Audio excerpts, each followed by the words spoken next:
Hey everybody, we are back. Hopefully you've went through all of the CyberPunk Red player character creation videos to see kind of who is going to be in the game tonight. But I am your GM Dan. I am running a CyberPunk Red role-playing game live play podcast with some of my very best friends. CyberPunk Red being the same universe and setting, alternate history that is Cyberpunk 2077, except maybe 30 or 40 years earlier. We have a full house tonight, as well as a player that's going to be coming in, dropping in just a little bit. But a couple points of order. We let's go ahead and we'll start with Mark. Hi, everybody. Who are you playing, Mark? I'm playing Bishop. He is a netrunner. He actually wears a disguise, much like this one. And yeah, that's it. Well, he also uses digitized voice, and we'll be hearing that later. That's an important point of fact, so that when that happens, people aren't like WTF. Right. Yeah, he sounds like a speak and spell for the most part, yes. Also of note, unlike many of the other podcasts that you will find on Gamersledge, this is a more adult content podcast. So you should probably expect to hear some expletives and adult content. This is the Cyberpunk universe, and any of you that have played that game or know anything about the genre know that it is not friendly to younger generations. Okay, let's go over to Naomi. Who are you playing, Naomi? Marvel, I'm shut Naomi. up. I'm playing No One, who is a fixer. And what does that mean for the people that may not know? They essentially are the person that knows people and is the connections and gets the jobs and is essentially the really good middleman. Okay, thank you. Yeah. And Frenchie. Who are you playing, Frenchie? Hey, I'm Anthony. I'm playing Frenchie. He is a med tech that's going to be coming along to patch holes in everybody that's bound to have them. And I'm sure they'll be happy to have you for however long their character lasts. Billy, who are you playing, Billy? Evening and Happy New Year too. I am playing Hector, also a netrunner, ex-military style. So think big silent type, along the lines of, we'll say, Geralt of Rivia, but in the Cyberpunk universe. And yeah, so half netrunner, half marksman, hoping to put holes in other people. Yeah, one of the few of this group, which is awesome. So yes, as Billy stated, we are playing on New Year's Day. So happy New Year to all of you out there. It is one of the things we are going to attempt and to endeavor to do for this podcast is play as close to the actual calendar as we can. So for this game specifically, it's going to start on New Year's Eve. And I think the year is 2043. So New Year's Eve 2043. And we'll be taking off from there. Yeah, let's go ahead and get started. If you switch really quick to the map view, Mark, Done and done. I will load up where you guys are. The episode previous to this was a tutorial type episode, making sure everybody was on the same page. And as we found out, the players all live in Immigration Nation, which is a portion of Lumens Nouvo, or New Orleans, that is set up for people that have moved into the city, but mostly it's stacks. So it's shipping containers turned into apartments, stacked up like you might see in Ready Player One, the movie or the book. But essentially, they live in these apartments, if you will, but made of shipping containers that are stacked really high up. And all of the players live within a specific stack of these containers.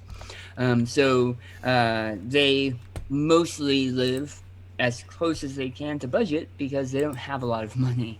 And these shipping containers still cost rent. So they do jobs on the side and hustle during the empty weeks to make up the difference. It was a surprise when no one bent and pulled a little bit at a contact to get them a nice view of the city for the upcoming celebrations. It is raining, and it's just starting to get dark, and you were able to find a series of rooftops pretty high up on the outskirts of the business district, about 3 or 4 hours before the huge displays of New Year's Eve take into effect. Down below, about 70 feet below, you can hear people walking around, celebrating, drinking, partying, cars rolling by. Keep in mind that Lumens Nouvo has several steps of Undercity where instead of roads you have waterways as well. And so you can hear steps of cars driving by, not just your normal small pack. 1 second to transfer to here. Alright, so is everyone seeing the rooftop map? Yes. Okay, so you'll see small neon pink lettering, or magenta. That is how many floors up you are. So if it's a 7, you are on the roof of the 7th floor. If it's a 0, that's where the ground is. Also of note, because I also forgot to mention it earlier. 1 second while I find it. Bring in the new year. Bring in the new year with Continental Brands Pro Kibble, the highest protein supplement kibble that you can find. Not only will you be pumped up for the new year, but the new year will pump you up. You won't be the wimp anymore with Pro Kibble.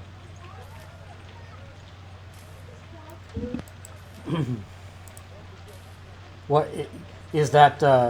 Is that going through the air? So you find yourselves on the rooftop, a fairly tall rooftop, nowhere near the tallest that you might be able to find yourselves on, and you had to kind of make your path sideways and over ducting and around the corner and then bypass a secret lock in order to get to the rooftop you're on now.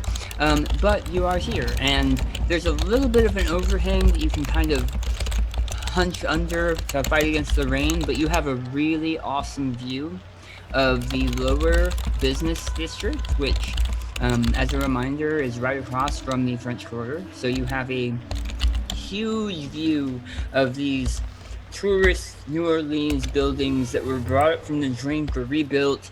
And in years past, if you were here in the city, you would have seen these gigantic holographic and explosive displays over the French Quarter and parts of the business district. And the view right now is pretty amazing, even without the upcoming fireworks in about 4 hours.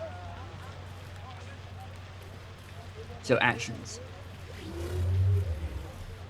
This was a contact of no one, by the way, that got you this connection.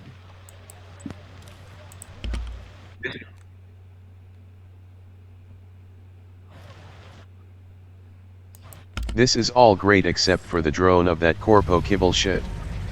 This is an awesome view, Noon. I agree. So you said so Frenchie's going to walk over to the edge of the building, and he's actually going to sit down and have his legs dangle over the side as he hangs on.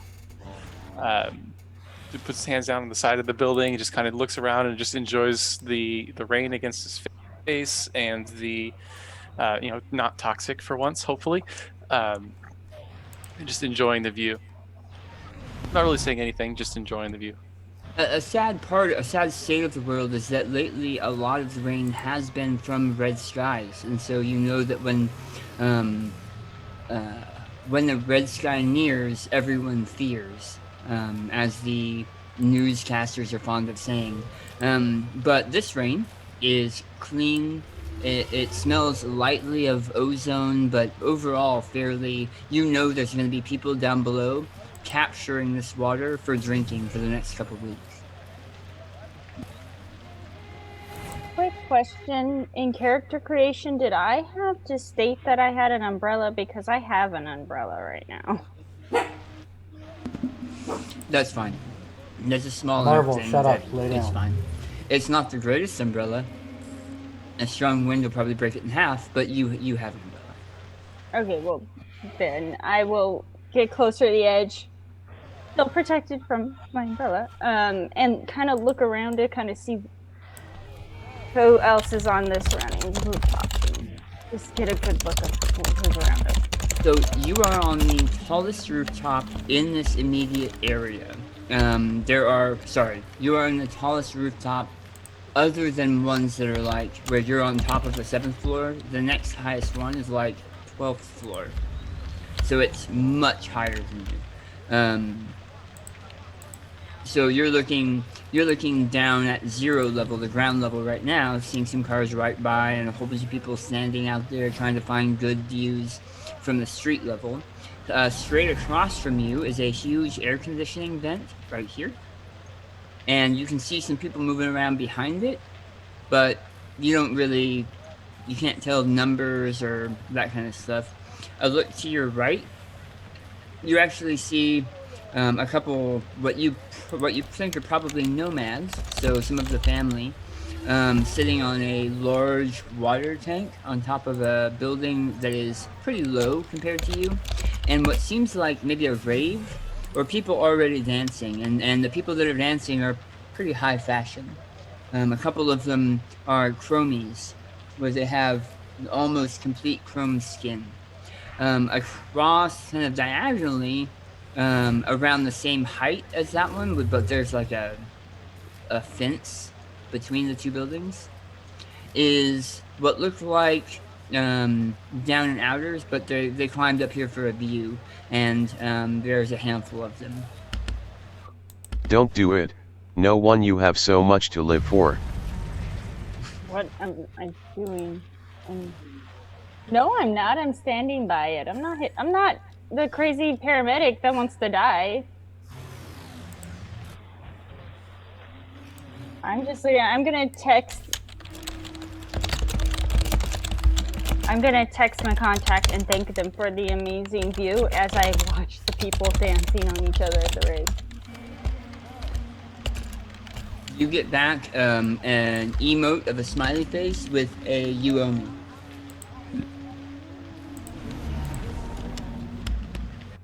It was a joke. Sorry.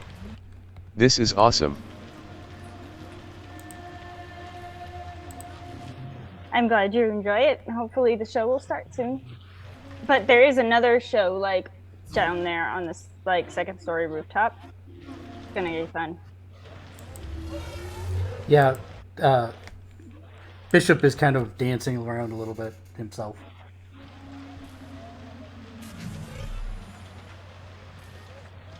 Can you make out the faces or these people very well, or no?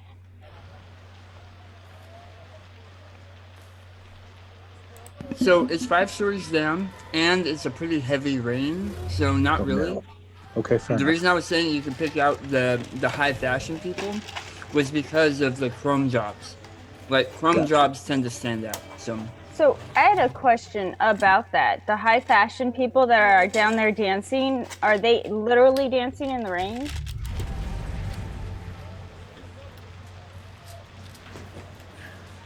Took a bite and a drink at the wrong time. I know.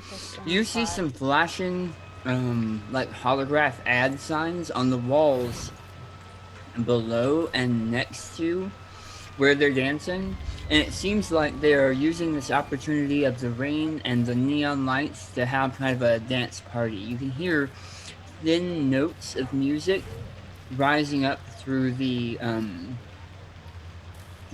rain. Legal music?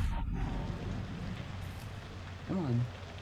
Like government approved music? No. Yeah, that's what I thought. There are very few actual legally approved musics, and usually those are corporate programs, like the ones that you know that Midnight has with his Corpo Masters. You know that his music is considered legal because they have a permit or a license or whatever for distribution. So, But yeah. yeah, the music that you hear kind of coming across is not. It's very electronic and has kind of a beat. So it's good. Yeah.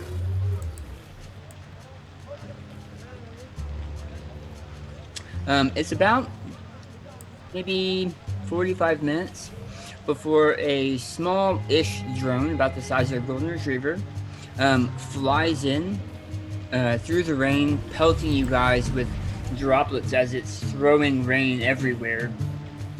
It slowly lowers to the crate here, to the building top. Where is my drawer? There you are. To this crate. Which one? And drops off a small pack of pre-packs. Which crate? I'm sorry. There should be a pink line on it now. Ah, got it. Yes, I see. Right next to you guys. Yep. And drops off a small shipment box, biodegradable shipment box, filled with pre-packs, which you all know are not the most expensive, but they are a shy. It goes kibble, and then pre-pack, and then above pre-pack starts getting way expensive. And what's the markings on the pre-packs? It looks like they are a protein-based, like a meatloaf meal. But what company specifically? Oh, Biotechnica. Oh, okay. I don't see anybody looking. No, Biotechnica is a company that. Oh, they're pre-packs. Oh, I see what you're asking. Thank you for making me be specific. Thank you. These pre-packs are almost like what we right now would have as Hungry Man dinners, right? They're frozen, but you push a button and they heat themselves, and it's a full dinner. Like.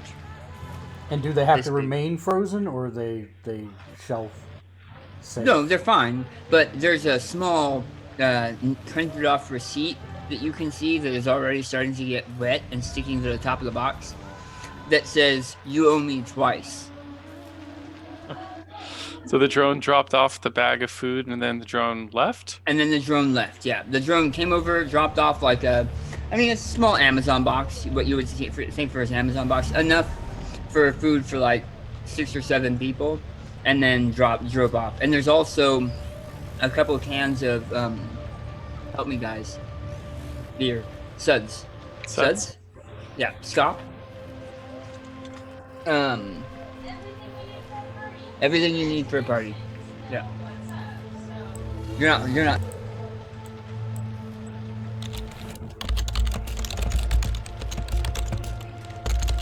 Okay, Frenchie I will- just have to unmute. Okay, can you hear me? Yep, I can hear you. Okay, so my connections know how to throw a party, so dig in, and I'm sure nothing bad can happen here, because I owe people favors now. Well, with that vote of confidence. Wow, you didn't say there was food included. Awesome. Yep. Good food, too, not the kibble stuff. Is it does it look like chicken? something. I don't know. This is kind of an extra bonus surprise, so dig in. I'm sure It it's looks good. like protein-based meatloaf, some mashed potatoes, some like a Dutch apple crumble thing, and some what maybe look like green beans, but you're pretty darn sure it's not green beans. But Nice. if you flip it over and read the ingredients, you know that most things don't list a full list of ingredients. But there's a small ad at the bottom that says provided by Biotechnica krill protein supply. Cool. Sounds good. So yeah, I'm gonna grab mine, and there's enough for everybody in the party. Sounds delicious. I'm gonna grab some too. Let's Yeah. say that there's 7 of Pass them. Okay, there's 7. There's 5 of us. Yeah, so I'll pass them around and then shove the extras in my bag for later. That's great. I am excited about this, but it seems like you are calling in a lot of favors for us. I am not looking a preem gift horse in the exhaust pipe, but why are you going all out on us? I asked for like a favor for a nice party on New Year's Eve and some fireworks, and my contacts just like to go above and beyond.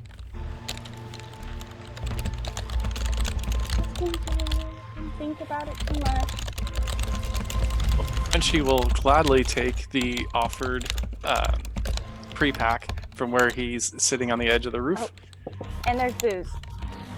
and the booze, and he will enjoy both of them in his seated position.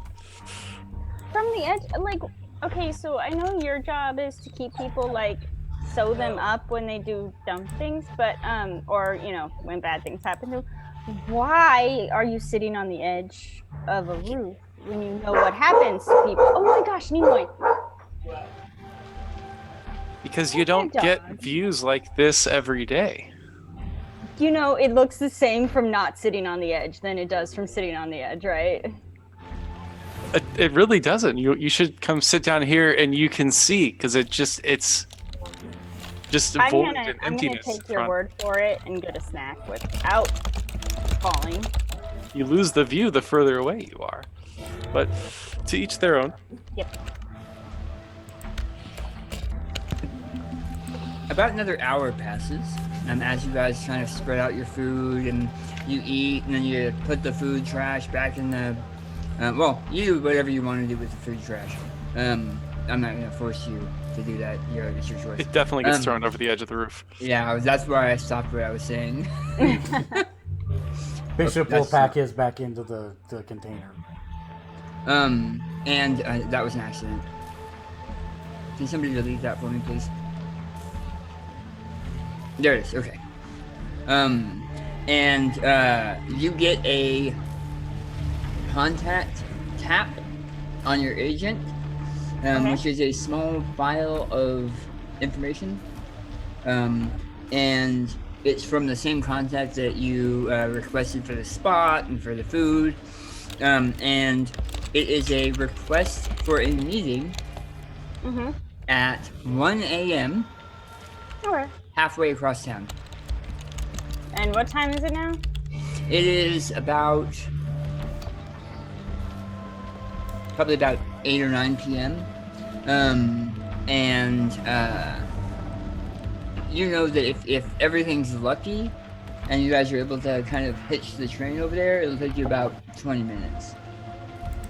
So Okay. you should still be able to watch the fireworks and everything and still get over there in time, in theory. Okay, so since you guys are having so much fun and enjoying the food that you already ate, by the way, thank you very much for eating that. The guy that the contact that provided this food that you're enjoying and the show that you will be enjoying soon, would like us to meet with them, probably just to, you know, have us say thank you in person, but we'll see what this is all about a little bit after the fireworks show, so we should probably leave. Thank you guys so much for agreeing to this. I really appreciate it. Now enjoy the show. Good question.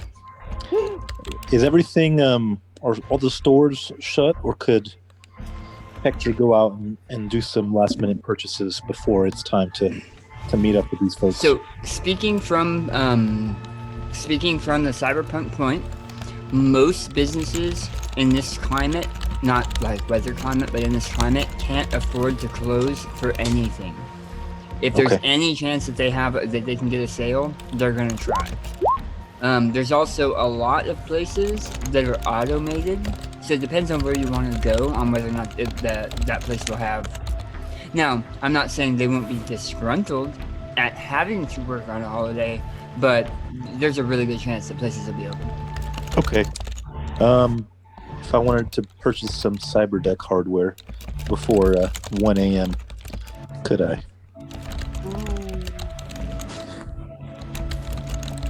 That's the fascinating. What kind of CyberDeck? And you probably, Go ahead. I'd say you might also want to wait because, in my experience, in some of these jobs, you can occasionally get an advance on the money that might help you purchase even better things. Well, it's just a couple items that have recently become available after our previous gaming session. Oh. How long do you guys? So I should have been specific too. So that last one was a Festival of Lights, which I think I said was like December 12th. Is that right? So it's your winnings, and I already told you that January has been paid for. Like, you did enough jobs in December that you paid for January, so you have the money you have right now, period. Starting at the end of this game, we will talk about how rent works moving forward, but you're good. Gotcha. So you have no doubt that there will be places that can get you that kind of hardware, but being as you're relatively new to Lumens Nouvo, I would say you should probably talk to a fixer to see if they might point you in the right direction. Actually, so the lady who held the competition, the net running competition, would she be a good place to go purchase stuff from? So she is a net runner herself. She may have some stuff available for purchase, but for the most part, that would be like talking to Bishop about buying something from Bishop. Okay. You know what I mean? I guess I should talk to Bishop about buying something from Bishop. Well, it's more like... Well, what I mean is, like, to find a store or a point of contact that might have the hardware you're looking for. For a deal, by the way. For a good deal. Usually fixers are the ones that you would go to find out that information, or look online or that kind of stuff. Or at a night market. Cyberpunk as a whole. Or at a night market. Or at a night market.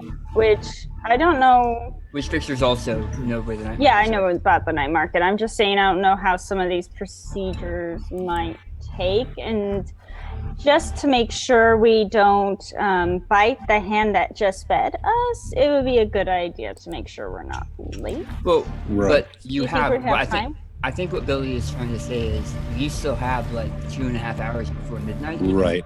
These are like huge things that I'm looking at doing, but rather like a range upgrade, stuff like that. Like they're not super expensive, and not super invasive.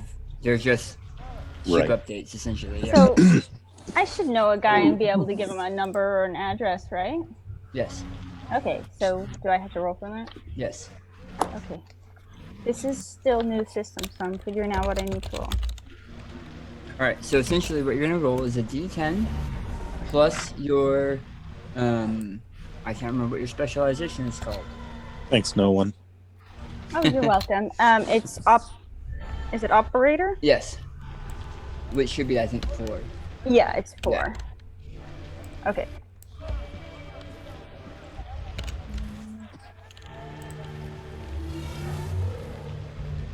Just a D10 plus 4? Yes.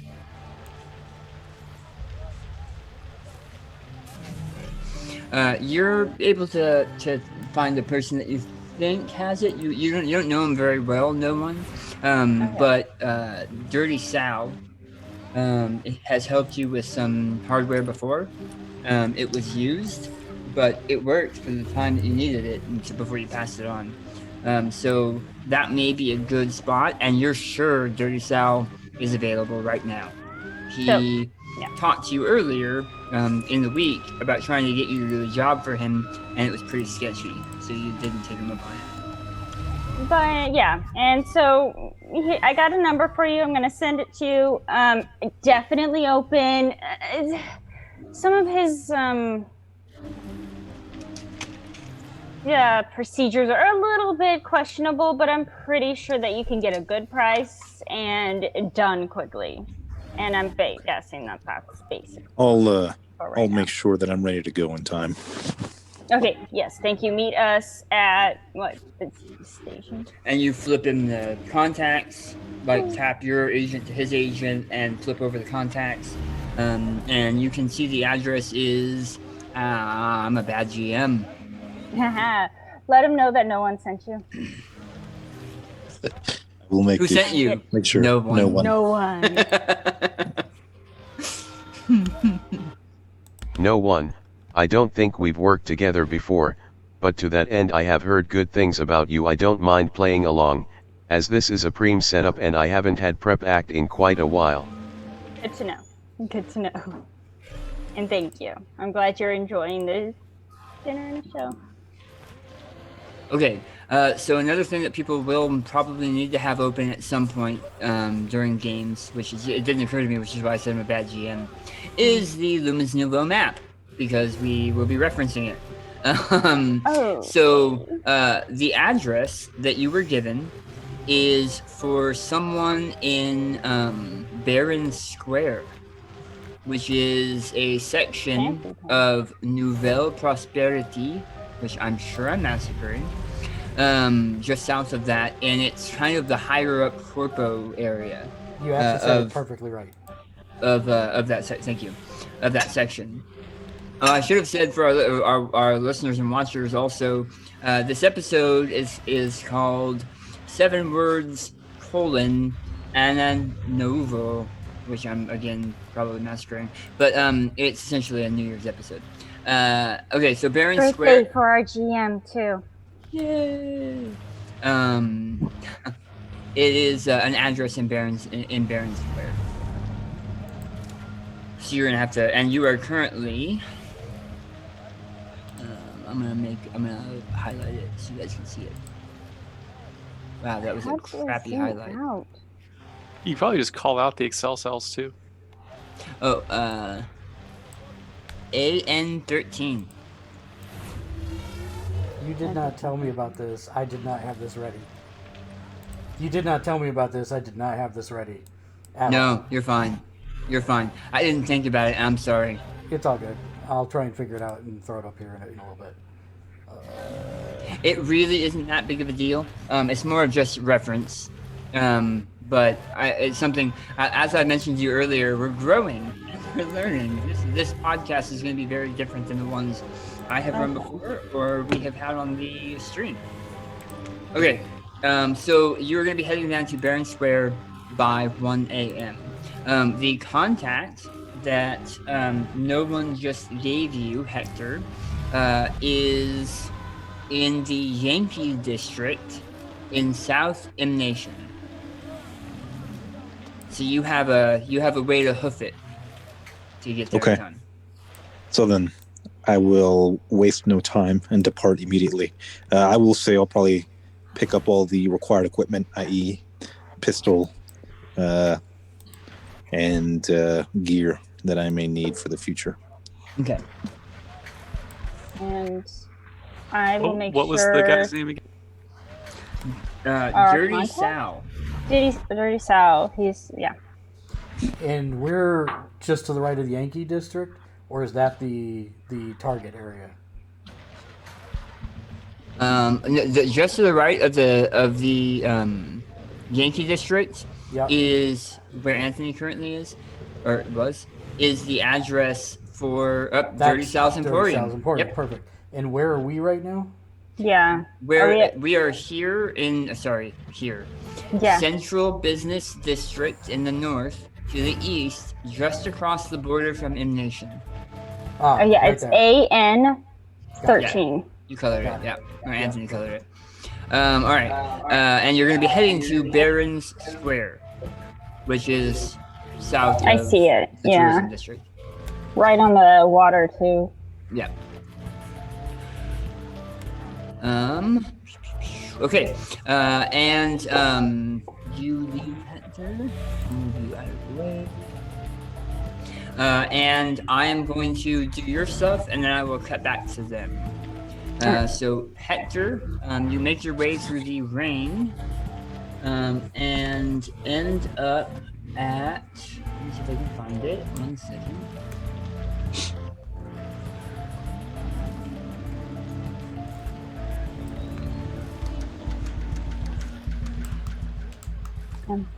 At a small, there.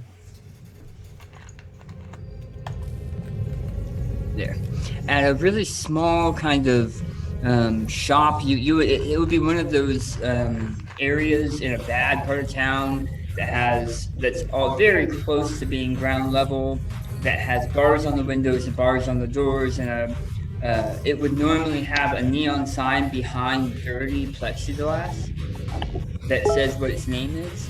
But here it has a flickering holographic advertisement sign that says Dirty Sal's Emporium, you need it, we feed it. And then it flickers back and forth, and it's also flickering because it's not working very well. There is a single light on inside, but the smog-covered glass that has chips from what look like maybe bullet shots or somebody hitting it with something heavy makes it impossible for you to see inside. You also see that it's smack dab in the middle between an adult store to the right and what looks like maybe what used to be a nightclub to the left that is a burned out hulk of a building now. All right. Sounds like my kind of place. So is the door open to the store? Can I push the door open, or do I need to knock? Is it locked? So as you kind of put your hand on it, and some of the smudge, like dirt and filth, wipes off on your hand from the glass, you see that you can push it open. It's not locked at all.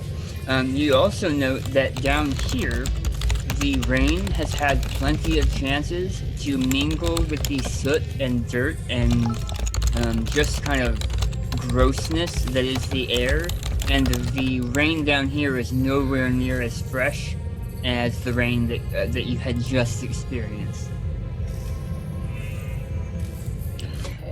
As you push the door open, you hear a and you can smell like a thick smoke filled with tobacco and some things that are not tobacco that permeate this space. But you can see that there are shelves that line the walls of this fairly small one-room building, and a couple tables along the center of the room that have a variable cornucopia of tech garbage, essentially. But it looks like tech that has been jury-rigged to work one last time. Off to the right, you see a wall that has cyberware, what look like chips, in small plastic casings that you would have to tear open, so one-time use chips and that kind of stuff you've seen before.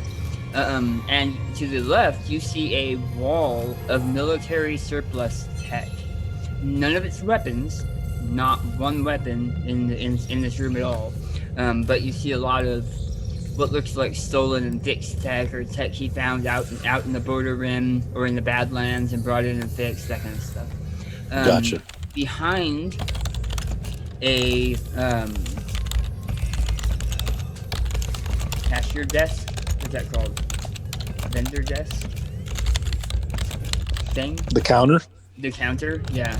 I was trying to think of what it is. It's like a layer of thick glass with lights playing on the inside and holograms playing on the inside, over what looks like a series of nearly preem equipment, but there's far less of this than anywhere else in the store. There's only like 2 or 3 items in the case.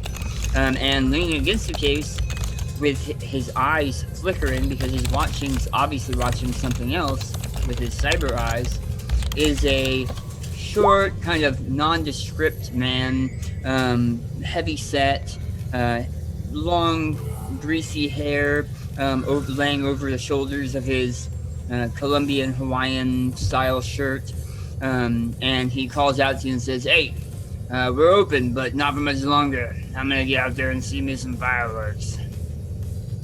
Sounds good, friend. You came highly recommended by no one, and I give him a wink to see if he understands the pun. And they don't want to do business with me, but they'll send business to me. Well, I'll tell you, that's fine, he says, as his eyes flicker off so that he can see you now.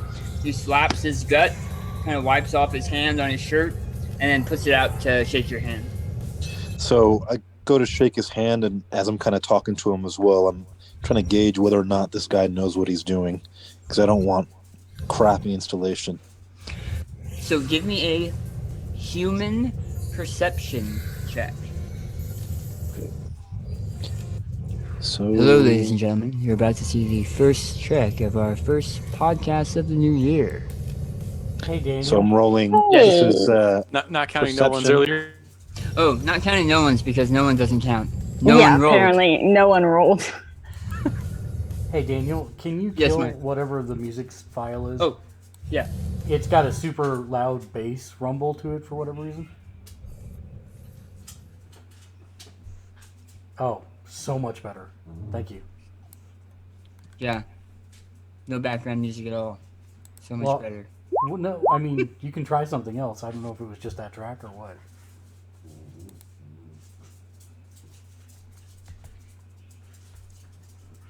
Yeah. Okay. So, human percent. Oh, crap. That's a very good roll. And you have got a level 6, and then with the you're base. able to recognize. So you can see that this guy, you're being very perceptive as you kind of size this guy up.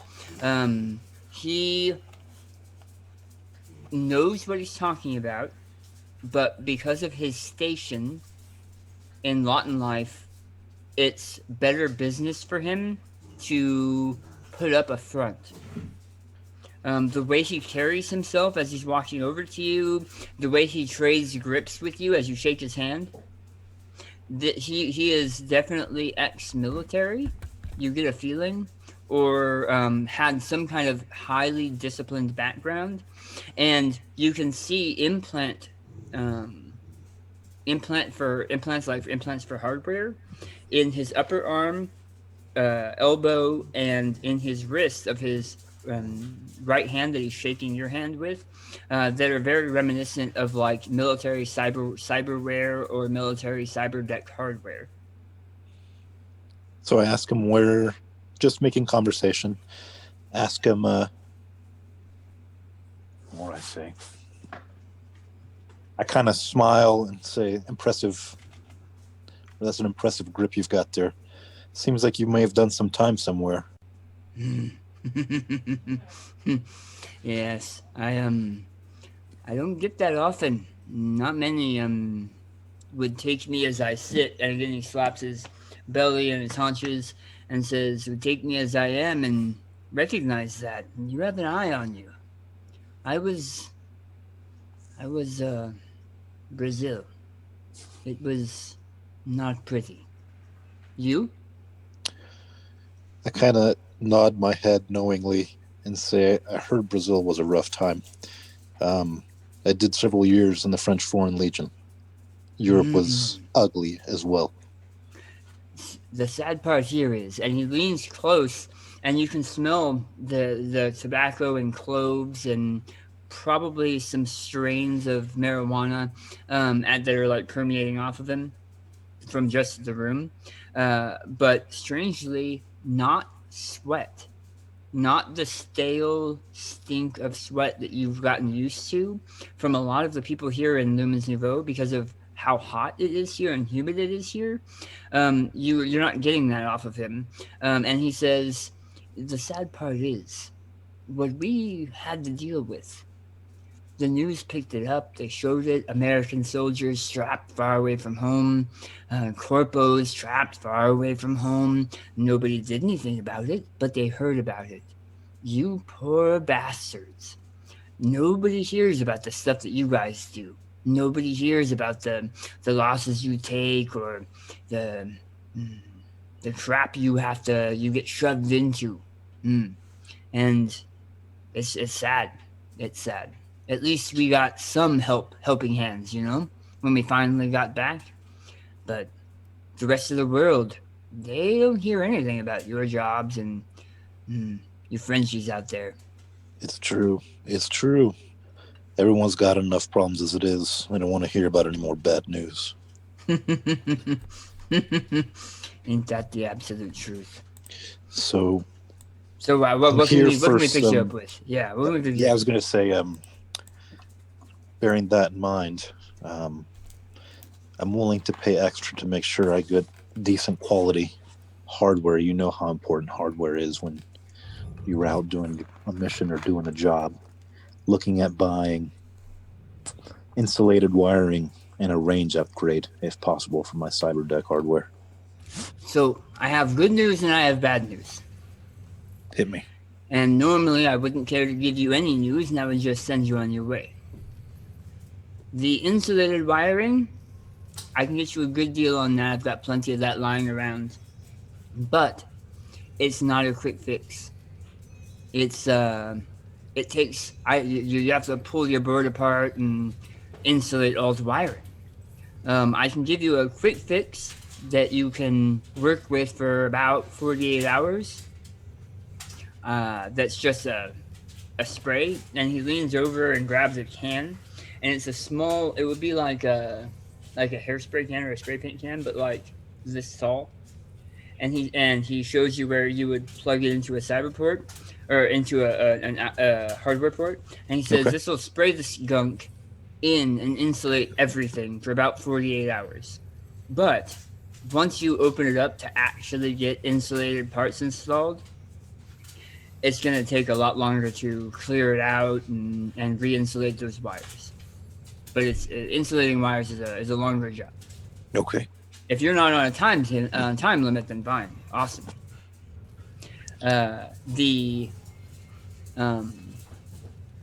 range upgrade is just this series of wireless routing and laser guides, and he reaches back behind and he pulls it out, and the one that you can see that he pulled out of this small box, because he only had one, it would seem, you can see that it's chipped and it's kind of stained with some kind of dark red brown that you would recognize as blood, because of who you are and where you're from.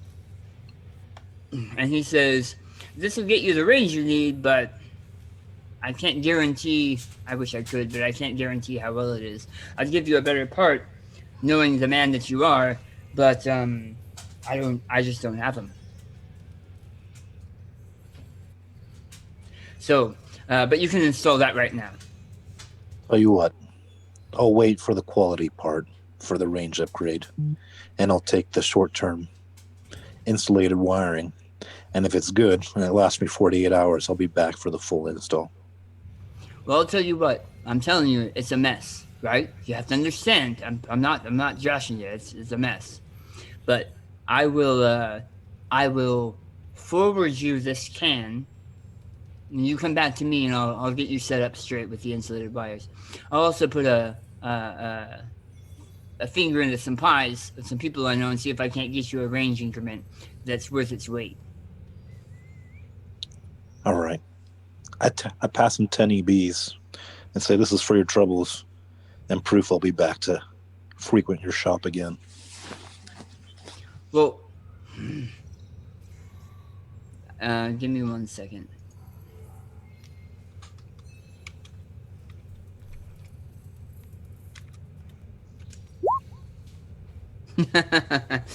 He says, as you pass him the EBs, he looks at the chip, his dread ship, or did you pass him? Did you pass him actual money? Because I know you have actual money.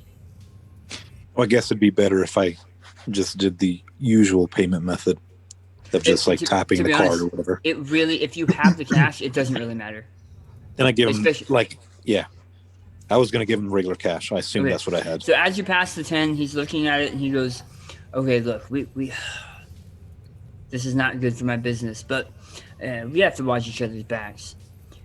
Take this chip," and he's handing you the range chip, the range hardware chip, and says, "I'm telling you, I don't think it's 100%, but use it for what you need to use it for. Bring it back and we'll get you set up. I'm sure that I can find you a good range chip."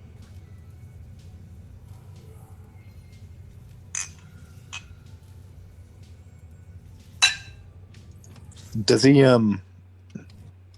ex-infantry? Is that the impression I'm getting? Yes.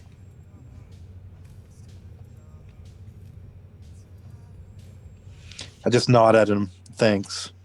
Giving him just kind of, I don't even know. What am I trying to say here? I just look at the chip, nod my head and thanks, and install it and get out. Okay. So you currently have a small can of essentially Fix-A-Flat. Okay. That you spray into your cyber deck, that goes inside your cyber deck and insulates everything. Perfect. But once he goes in to insulate the wires, you have to now clean all that gunk out. So, yeah, and yeah. So I'm going to put down on Dirty Sal's card that he expects Hector to be back. Let's hope I don't die.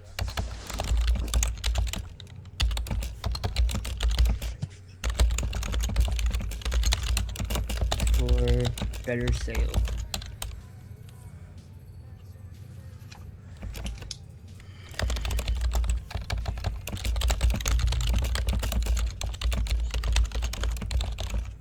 Okay. All right, and you make your way back into the street. As you look down at your cyber deck, and remind me, are you one of the netrunners that uses goggles? I am like the regular, yes. We didn't give you cyber eyes or anything, right? Correct. Yeah, Okay. I use the goggles. Okay. You look at the display screen, the small display screen on your cyber deck, and you can see that your current range increment is 7.2 meters. Better than it was before. Yeah. Perfect. I got what I needed, and I make my way downtown, walking fast, faces past. Yep. Okay. And you note that there are a significant number of people on the streets, both panhandlers and people looking to try to make a quick buck. So you kind of guard yourself as you're walking through the streets with this much higher amount of people due to being the holiday. Cut across and take a boat or something across the river to where we're headed? So you can. It's not usually cheap. Yeah, it's not usually cheap. But there are like water taxis essentially that can get you places along the waterfront. Am I running out of time, or will I make it there on time? You'll make it there. So you're currently, where were you? You're currently here. Yankee District. If you can make it, it'll take you a little bit. You'll probably arrive maybe with 15 minutes to spare. That's good enough for me. Yeah, you'll have to hustle, but you'll make it in time. Double time. Okay. What a fancy party those chromes are having down there. And we're gonna jump back. I feel fancy. You said there was a show starting soon. I did want to ask you if you know of any upcoming night markets. I need to pick up some new iron for my cyber deck. So, did you say new iron? IRON? Okay. You are muted. I don't know why I'm muting. It is going to be a role for you But some of these things are also, and I'll talk to you about this after the game too, but there's a lot of assumptions you can make with some of this stuff, right? So let's use netrunners as an example, okay? Okay. I would say that as they are netrunners, they understand most of their programs, right? Even programs they don't have loaded, they know kind of what these other programs are because they've either seen them, heard about them, or read about them. Okay, so I'm not going to make them usually roll unless it's a brand new program. They probably recognize, even if like they come across a ASP program that usually looks like a snake, right? If I, Daniel, fluff it so that now it looks like a spider instead of a snake, then I would expect Mark to understand kind of the properties of it based on watching it. I wouldn't necessarily make him make a roll. Okay. Okay, So that so being the I case, with your stuff, with some of the Rocker Boys stuff, with some of the MedTech stuff, there's stuff that I'm probably not going to make you roll for. You're just going to know because that's your job. Okay, so I would know nightly, kind of an idea of what most nights where a specific night market would be, but this is a holiday, so. And I think, well, you'll have to tell me whether or not I'm correct, Bishop, but I think Bishop was just asking for one of the next night markets, possibly tomorrow or the next day, not necessarily tonight. That is correct. Okay, so I will check my calendar and send you a ping on where it most likely is. Can't guarantee they'll be there. Sometimes it's not the most reliable, but it's usually pretty regular. And he says thank you in a robotic voice. Okay, that sounds good. All right, I will send that to you now, and I'm guessing we're getting a show pretty soon? Or are we heading down? No, I'm about to describe that, yeah. Oh, so as you guys are getting close and finishing talking, there is a kind of music, obviously registered music, but it's a kind of soft classical turning into electronic song that is starting to play over everything, and give me 1 second. The window closed.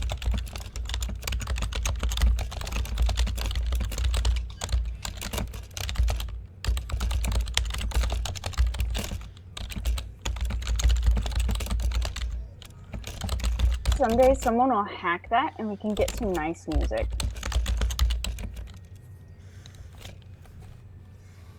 Nope, that's not what I wanted. That one's what I wanted, I think.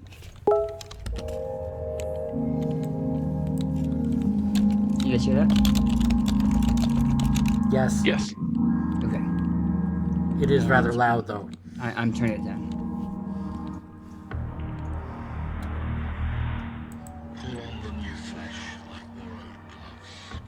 Okay. Is that better?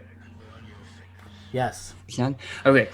So music starts to play throughout the streets. You can see audio drones, which are the ones that are usually out on the streets if there's a car accident or something, some kind of emergency, if there's a tornado, if there's a tsunami, which doesn't happen very often anymore.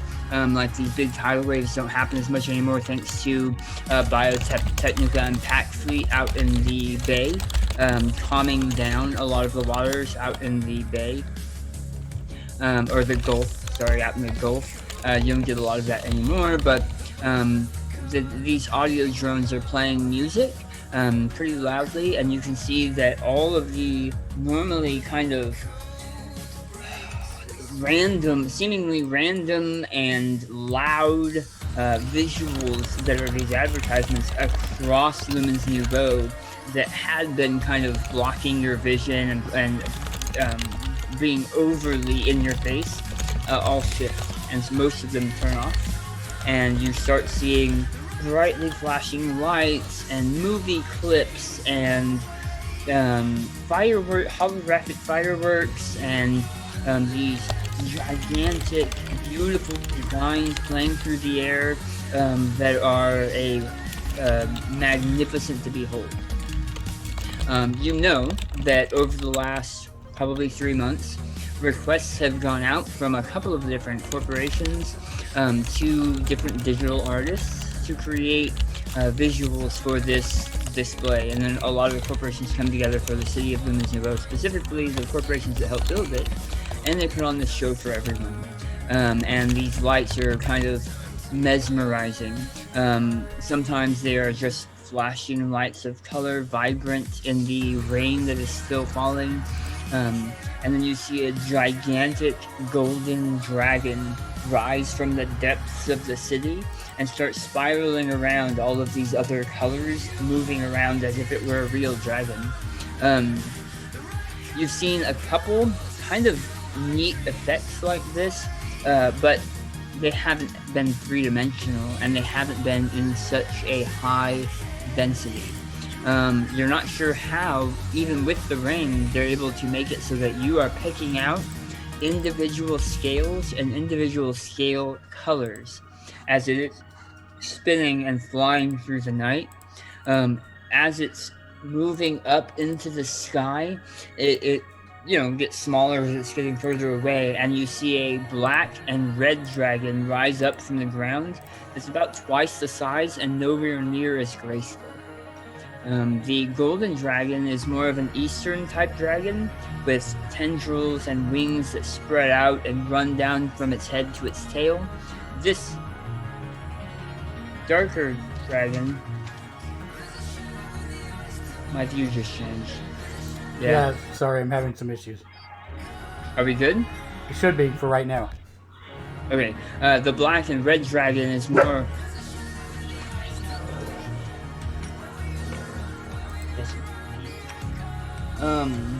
black and red dragon is more sharpened scales, talons, and teeth. As it climbs up the side of a building, you can see that as it's shoving its claws into the building, fractures of splinters of concrete spin off into the mist. As it's climbing up, you can see it's not doing any actual damage to the building. Good job, Demi. But it looks like it is as it's climbing up and breathing huge gouts of liquid flame that wrap around some of the other designs, burning them away as if they were ephemeral mists. And the dragons enter a combat with each other from both ground and sky that is awesome and a beautiful to behold.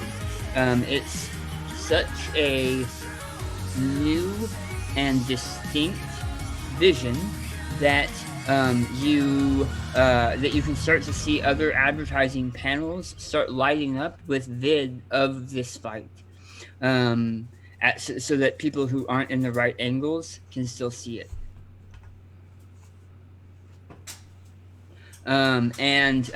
It's not long before the dragons themselves kind of rip into each other with such ferocity that they both peel away and explode in a huge shower of fireworks and sparks that light up the night sky. And you can see that those fireworks are not holograms, as the brilliant light actually heats some of the rain that is falling on you. Sorry, I was trying not to interrupt you as you were going, but it was in line. Don't keep going. Oh, yeah. You need to mute. They don't need to hear your advertisement. The fireworks are actually real fireworks that they timed to explode right in the middle of this dragon fight. And all that you're left with is kind of a flickering pattern of these holograms and the bright explosions of the fireworks. It was a beautiful vision that you had not come to expect from the times of it past. Better, thank you. The fireworks continue for about 20 minutes, and then slowly die back down. so that you're left with that after image in the sky of these flickering lights and holograms. And then as the music slowly starts to fade back into nothing,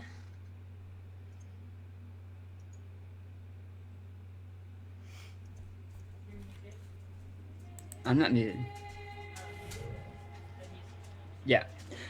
You guys are left kind of back in the city, and the advertisements on the walls and in the sky and the light beams from buildings all flicker back into place as if the show that you just watched never happened.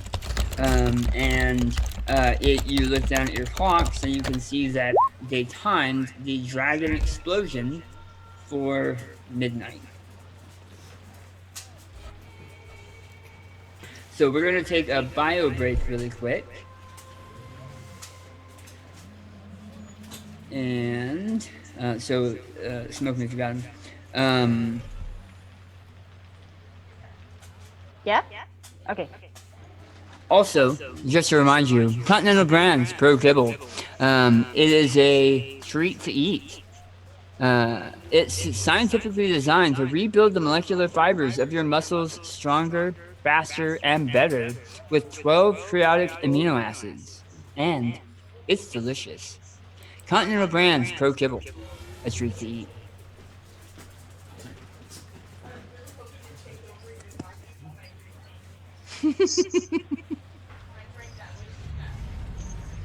Okay, so go ahead and take let's be back by let's say 7:25. Sounds good.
All right, so as you are back, wait, are you back, Billy?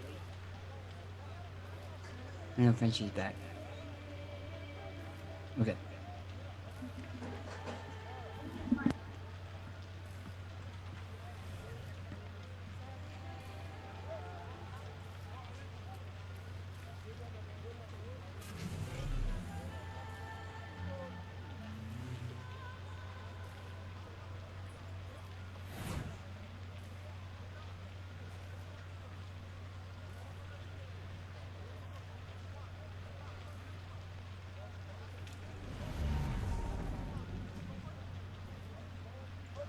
Loving those advertisements, by the way.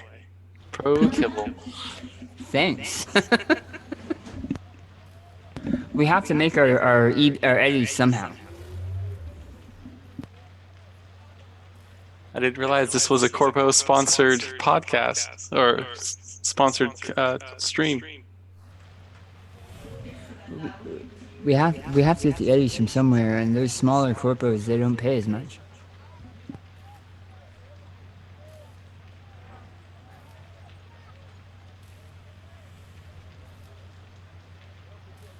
Besides, it's only small items that we're advertising.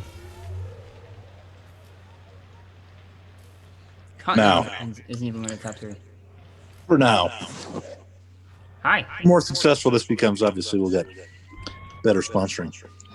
Right. Totally the plan. Okay, as you are back, Billy, and not with the group, you make your way up north, cutting across from the Yankee District. Yankee District being one of the older districts of M Nation. You can see almost a solid line from where the Yankee District style buildings move into M Nation. A lot of the M Nation buildings are scrapped together. Some of them might become some of them might be constructed like actual buildings, but there's a lot of areas that are tent cities and stacks, and that's the majority. The Yankee District is more of actual buildings, just older. Some people joke that the Yankee District is made up of buildings they stole from other cities that they actually just lifted and brought over, and every time you're there, that's what it looks like. But you make your way up and to the border between M Nation and the tourism district. There's actually a fairly large fence. It goes up about, the cement goes up about 25 feet, and then there's another 10, 15 feet of cyclone fencing, and then razor wire. They do have entries, openings, doorways that lead between the two districts that are often patrolled and have lots of cameras and stuff between them to monitor progress. But tonight there's so much foot traffic between the two districts that you're able to slip in easily, and it doesn't seem like anybody's even checking for weapons. And you make your way across the tourism district, past both buildings that were raised from the deep and rebuilt, or buildings that were built to be technological marvel duplicates of older New Orleans buildings. Much of the tourism district looks the way New Orleans did, or at least the tourism part of New Orleans, 20, 30, 40 years ago. And you also see areas where buildings themselves are not what they look like, but there are like holographic displays that show the front of the building being a different building, just to kind of make it prettier, I guess. You know Gotcha. what I mean? Yep. To fit better with the tourism. If you thought there were a lot of people out in the Yankee District, once you come into the tourism district, that number quadruples. Like, you find it hard to walk anywhere without being bumped or jostled. And this is with people that are that are soaking wet in the rain. They don't seem to care. Most people have scop or suds that they're walking around with, drinking and having a good time. You get wished Happy New Year several times as you're walking through. But you make your way across, kind of following your agent's TomTom GPS. Gotcha. I try to keep myself to like off the street and closer to a building, so there's fewer people I bump into in general. Okay. Yeah, it's a little bit slower going, but you're able to kind of stay out of the way mostly and get to the north end of Barron Square. So you've been to the central business district and you've seen kind of some of the houses of the expensive condos in Beavervilles. The Barron Square is a world apart. It's Art Deco, New Orleans style penthouses is the best way to put it. Like giant, sprawling rooms and hotels and the like that have been rebuilt with such a close eye to detail and luxury that you're surprised somebody didn't make you pay to just look at them. Super fancy. Super wealthy. Yes, super wealthy. There's actually a gated community or a gated fencing outside that prevent the normal folks around the tourism district from going in. It looks like you have to go in with a certain car, like a certain registered type car or a certain type of pass. But you're here and you don't see the rest of your people yet, and you're about 15 minutes to go. Well, other than recognizing that this area is insanely wealthy, and based off of Hector's background, as he looks around, he just kind of whispers under his breath, "Fuck. What have we gotten into?" And then I pick a spot, a corner, not in like direct line of sight, so that I look suspicious, but just kind of out of the way, and wait for the rest of the group. You find a small overhang just out of the way and inside of a little alleyway that you're in view of the main walk up to the main part of Barron Square, but people aren't even noticing you as they pass. Bless you. Thank you. Thank you. You want everybody in, or are you good? I'm good. I'm good without it. On the stream? Happy birthday to Not yet. you. Oh. I'll tell you. Oh no, never mind. He was singing too. Oh, okay. Okay. You can hear me though, right, Nami? Right now, with your voice, I can't hear anything at all. I get you. I'm about to talk about you guys, so you can hear me. Okay.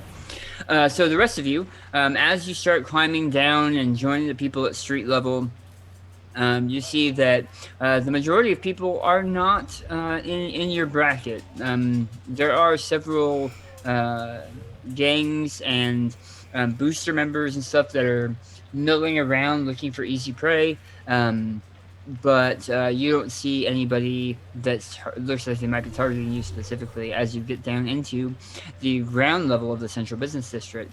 These are fairly large skyscrapers that have tons and tons and tons of business, both opportunities and businesses, that take up the floors of these mega structures.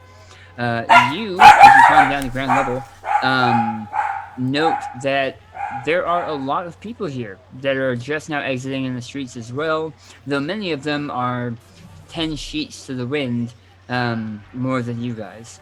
And you know the path, the route that it'll take you is back and forth through some of these large structures, but eventually you make your way to the raised I-10, the huge kind of superhighway that cuts through the northern part of Lumens Nouvo, before cutting underneath through the underroad, which is a smaller section of roads that link the central business district to the tourism district.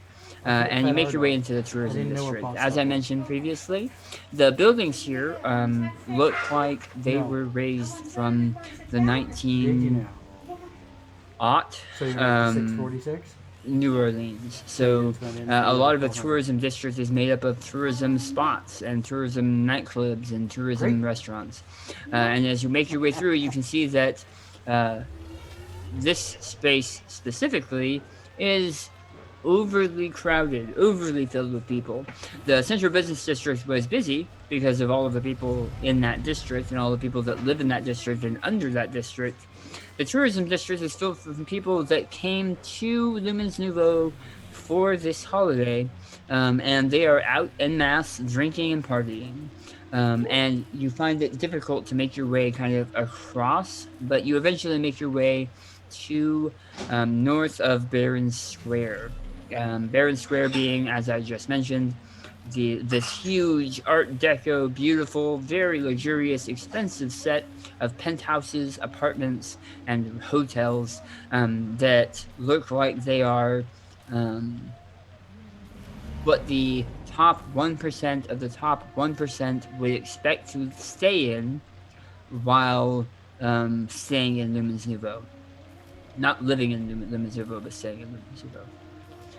There is a gate out front preventing you from entering this block or several blocks. And it looks like, based on the cars that are pulling in and pulling out, and the people that are walking up in very expensive clothing, flashing a badge, that you require something to be able to get into Barron Square. But the address you have is definitely that part. I check my phone to make sure I have the credentials I freaking need, and they better have sent them.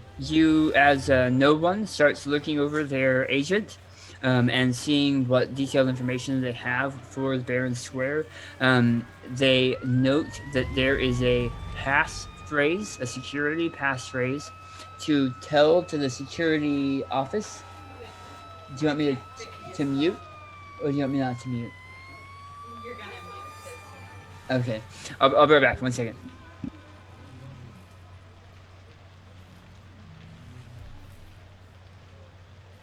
This is kind of not fair. The fixer is pumping the GM for information. With She's not blackmail. pumping for information. She's With blackmail. She's awarding me with treats. Pie. It's a pie. Oh, yay. Pie. Happy Pie Day to Happy you. birthday, Daniel's old. Oh my gosh, I hate you. What? Was that... Did she switch to your voice? Saying you hate her because she called you old? Or is she saying No. that you're old and she hates you? Yes, I'm old and she hates me. Can I have a fork? No.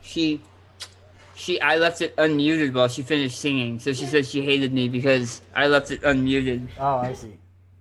All right. Ow. Birthday pie. Thank you. What kind of pie is the birthday pie? Peach. My own peach pie because it's small. You ate half a key lime pie today. They don't need to know that. They do now. Oh, look. This has been the best day ever. No one died. Try me. That's what I'm here for. All right. So you guys make your way to Barron Square. You notice there's a security passphrase to tell to the security guys at the front desk that no one will have to tell them specifically, and the passphrase is super strange. Oh yeah, I figured. The passphrase is, and you have to say it just like this: "My husband is the best person in the world. I cannot doubt him ever again." Did you get it? Did you get it? Yes, my husband is the best person in the world, and I will never doubt him again. Pretty close enough. But you're gonna have to say it Happy to them. birthday. You have to say it to them. Saying it to me doesn't do anything. I said it to the camera. No, you have to go up to the security office and tell them. I try and sneak up on the group of My people. husband is the best person in the world. I cannot doubt him ever again. what was that, Billy? I was going to say, I'm assuming I see everybody at this point, and I was Yes. going to try and sneak up on them, see if they Okay. catch me, notice me. Okay, yeah, let's do this. I'm gonna roll perception. Roll perception, and roll for yourself. Oh God, it's going to be really bad for me.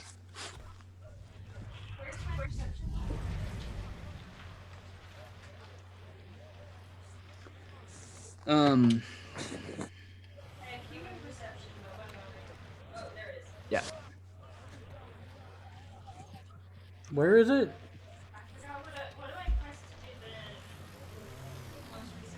Up. So this is an important thing for the people, the viewers, since we haven't gotten a lot of these yet. In CyberPunk Red, if you roll a d10 and you come up with a 10, you roll again and add the result. If you get a 1, you roll again and subtract that result, meaning it is possible to get negative numbers. So Hector, attempting to sneak up on the group. Where is persuasion? I don't see it. Perception is Oh, I under got it. awareness skills. Thank you. So Hector, attempting to sneak up on the group, got a 3. I got a 4. Thank you. No,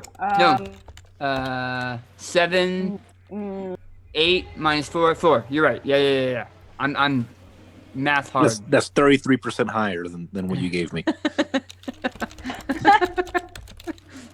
Fair point, I guess. All right. So go ahead and describe that, you guys. Starting with you, Hector. Yeah, Hector needs to starting tell with us. me. Yeah. How are you attempting to sneak up on them? So I'm standing outside of like the street, kind of covered, so I'm not getting rained on while I wait for the group to show up. And I see the clump of folks arrive, and having put on all my gear, armor, and whatnot, I try to stealthily make my way across the street and over to them. And when I hop down from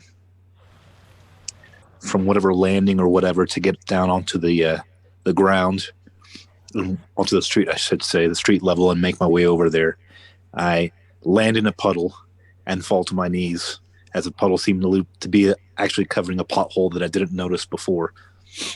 And I'll just leave it at that. My husband is the best person in the world. I cannot doubt him ever again. Also, there's Hector. Hey Hector, how Hi, you Hector. doing? Don't get me wet. Like, don't jump in puddles. It's not cool. Yeah, but it's a celebration. I understand the desire to jump in puddles. It's just like, if you're gonna do it, just don't splash me. But she's gonna go jump in the puddle too. Of course, Frenchie is. Because is Frenchie high? Is Frenchie super high right now? Yes. Yes. So is no one's sober because they have to work. So yeah, I'm not. I just pocketed those pills. Hill, I only took one. I promise.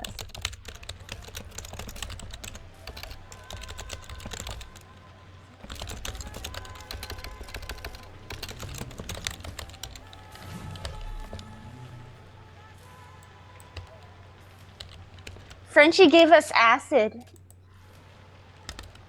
Or Molly. Him ever again. It's important you memorize.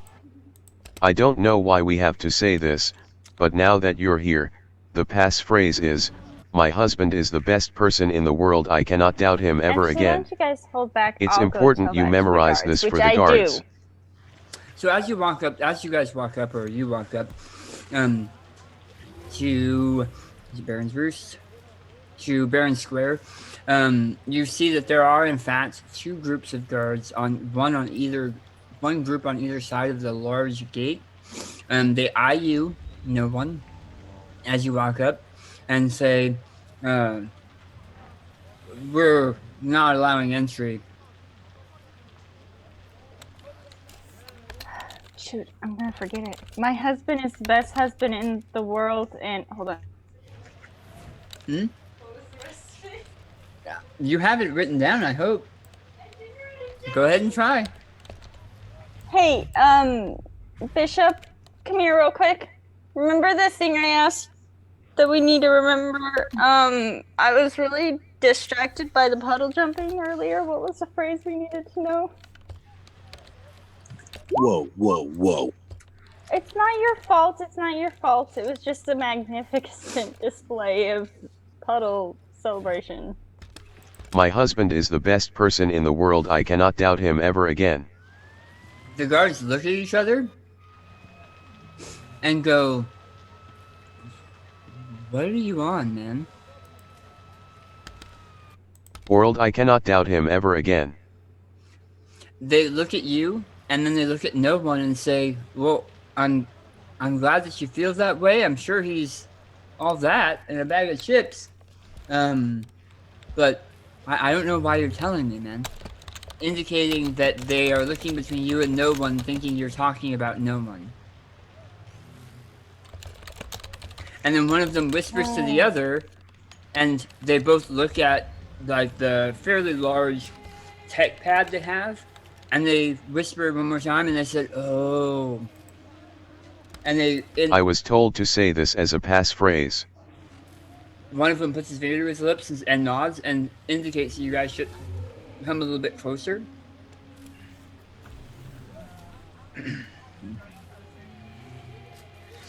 And you look at the tech map that they have, and it is a map to a small, like, side entrance that's probably for people that work on the that probably work on the estate or work on in Baron Square, because you know they don't use the main entrance.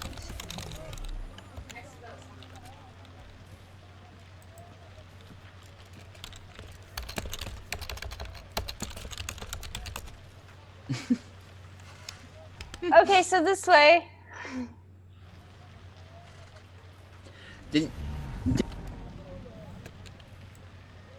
I did not take it. I pocketed it. That is currency. I thought you said you took a pill. I grabbed it from him and I said thank you and I said cheers, but I never said I put it in my mouth. That's fun.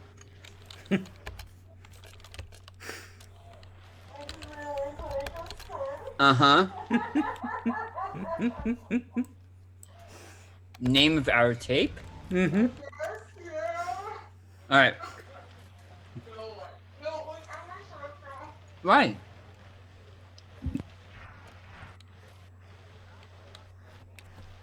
Alright, so this is going to be Theater of the Mind, so I'm switching back to the other map. As you guys make your way around the corner,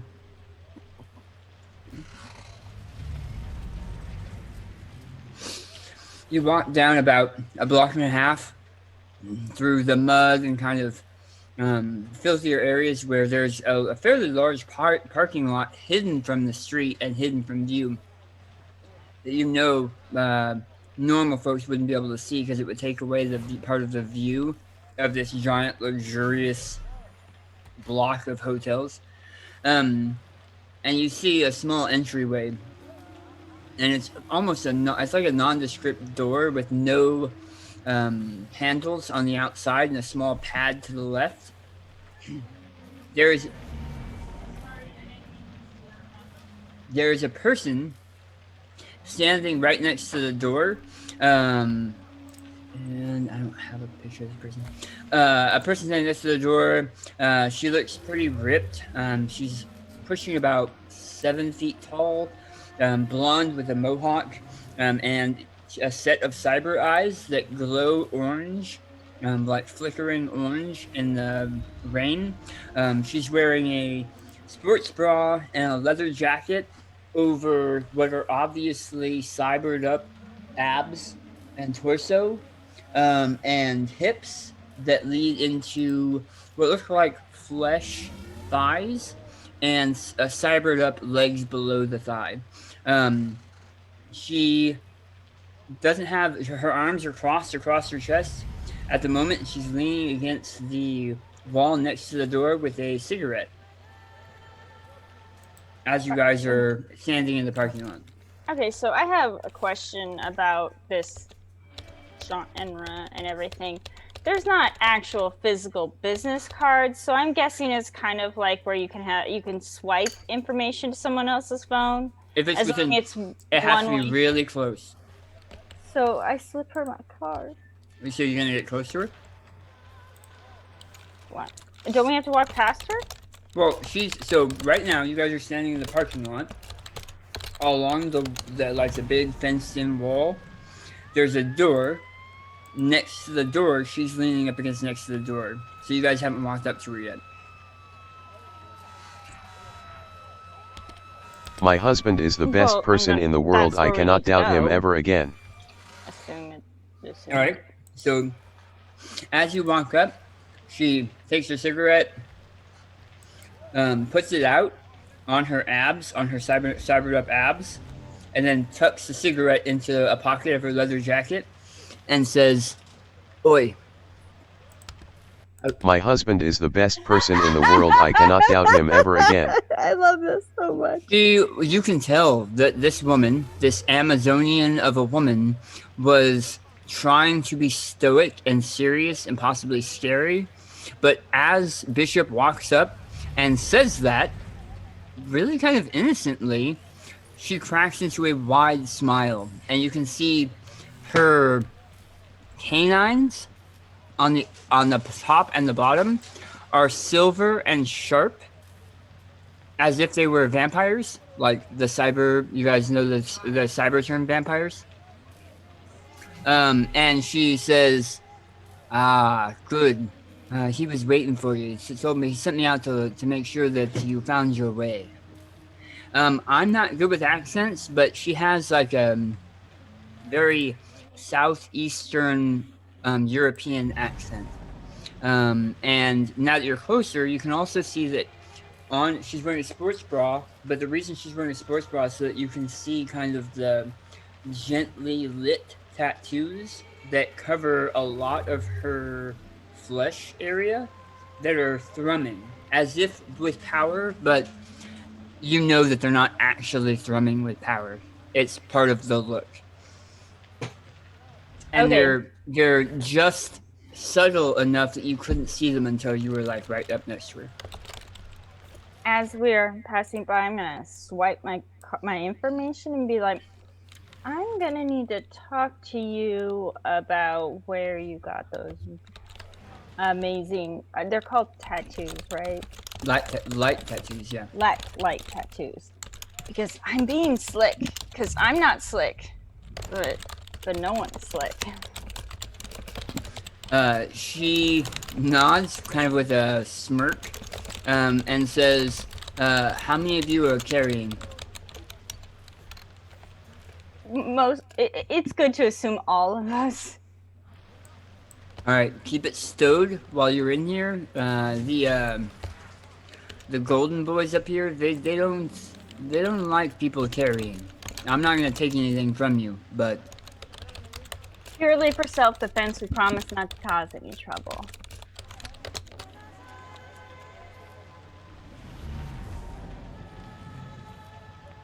it'd be a shame to ruin that pretty face. As she turns and says, "Oh, Wait, did she say that to me? yeah."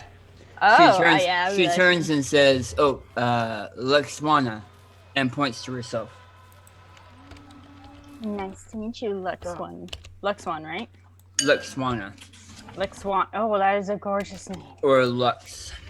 Lux. I like that. I like that. I look forward to talking to you. What?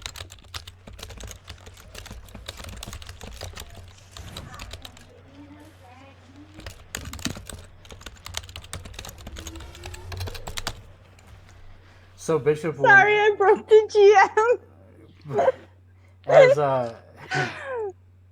as we're going by to move in side, then Bishop will walk up to her and say,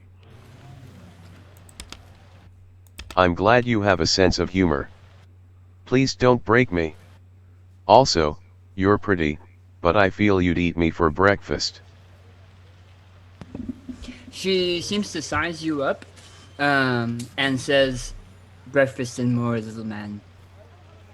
And smiles with a wink, and then, well, actually not a wink because she has these fairly obvious cyber eyes, and moves past you. She runs a hand over the sensor. As she moves her hand, you can see that her left hand is where her other cybernetics are really obvious. Like, it's obvious that her abs are cybered up, her eyes are cybered up, her legs are cybered up. Her left hand is one of the synth core special, like, Deltaware hands, where you can't really tell that it's cybered up. Which is odd for the rest of her look. And runs it across the sensor. The door pops open an inch, and she moves it over, and you can see it's a stairwell going up into the building. This stairwell looks like, because you got to keep in mind, most of these buildings were only made 10 to 15 years ago, and they're already seeing disuse and weathering and that kind of stuff, because this is not an easy area to have long-term construction in, even before all of the red sky and all that stuff. This stairwell leading up to what looks like a second story, with a big secure door. It looks like at one time it too was a very luxurious stairway. The carpet was thick and soft. The walls were painted very nicely. The handrails were of a golden color. But over the years of everybody everybody who works here walking up and down these stairs, putting their hands on the walls and the handrails, this back stairwell looks almost like it belongs in really any other part of the city, with grime and filth and it being soiled. The carpet is no longer thick and luxurious. It is smashed flat and stained. But as you walk up the stairwell, the smells of the city, the sounds of the city seem to drown out, and you can hear a soft click and hiss as the door fits back into place. And you can see on the inside heavy bolts move through and lock into the sidewalls. You're not sure that you'd be able to blast that door open even if you had like Miltech upgrades. Can we not blow up every door that comes in front of us and maybe ask someone to open it? Well, that's the idea, right? As you make your way up the stairs, you get to a landing that's about 10 feet by 10 feet. And here, too, is another door, very similar to the door at the bottom. There is no door handle. There's nothing like that. It's obviously more of an exit door. She runs her hand along the side next to the door. This door, too, pops out a couple inches, and she reaches in and moves it. And you can see, now that you know what you're looking for, this door has been made the same way with these huge, heavy locks. You imagine it's probably because they have some of the world's wealthiest living in this section of the city when they come to Lumens Nouvo, so they have to have some kind of protection. As Marvel, you make come your here. way up through these stairs, you can see that you are definitely in like a servant's Here. entrance. Lay down. It looks like the back of the house at a very expensive restaurant, where things are propping up the luxuries. But I mean, it's still fairly well kept. The people that work here take pride in what they're doing, it would seem. Okay. Yes. Not to interrupt your descriptions, but I did have a question about restaurants. Is food there already prepared, and like those meals that we got this morning or earlier today? Or are they actually created on site? That highly depends on how much you're willing to spend.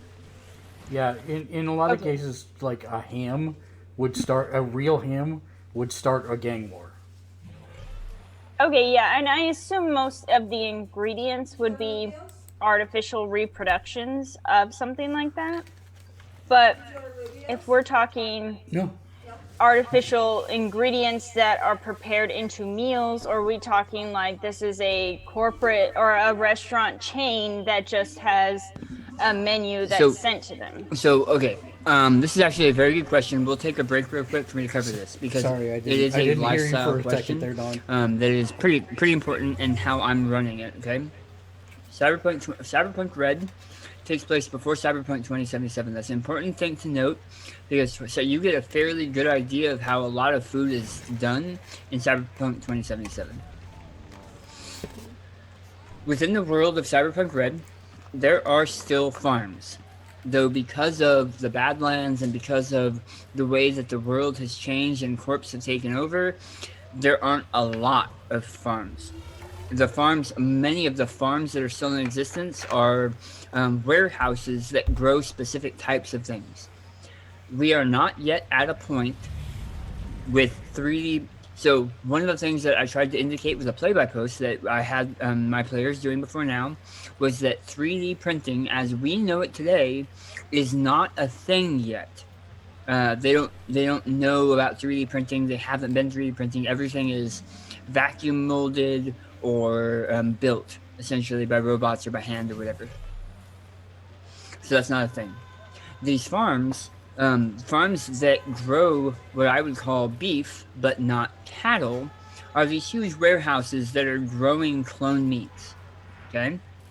There are huge warehouses and areas that are growing heavily modified vegetables and fruits. And then there are orchards protected by some corp way off book that grow oranges and apples and some of the other stuff. I'm trying to go backwards from there. Most of the foods that people get right now go from fresh. Like if you're a corpo that makes a trip of money, you might have repurposed or genetically engineered foods. Maybe but it would be whole fruit. Like it's a piece of fruit, not an apple-looking substance. Yeah. Then you have, underneath that, warehouse-created foods, which may be smaller, genetically engineered apples that are able to grow in a vat or off a vine in a warehouse somewhere. Then you have and meats that are clone grown instead of actual grown. Would that make them vatbles? It would. Vatbles. Yeah. Nice. Stolen. And then you're going to, from there, you go to meals that are prepared with substitutes. So this apple stuffing probably doesn't have apple in it.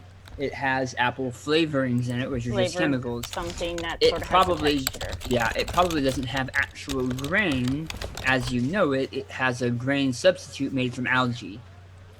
And then you go to meat substitutes and protein substitutes made from krill or soy or some of the other options, because people are still allergic to soy.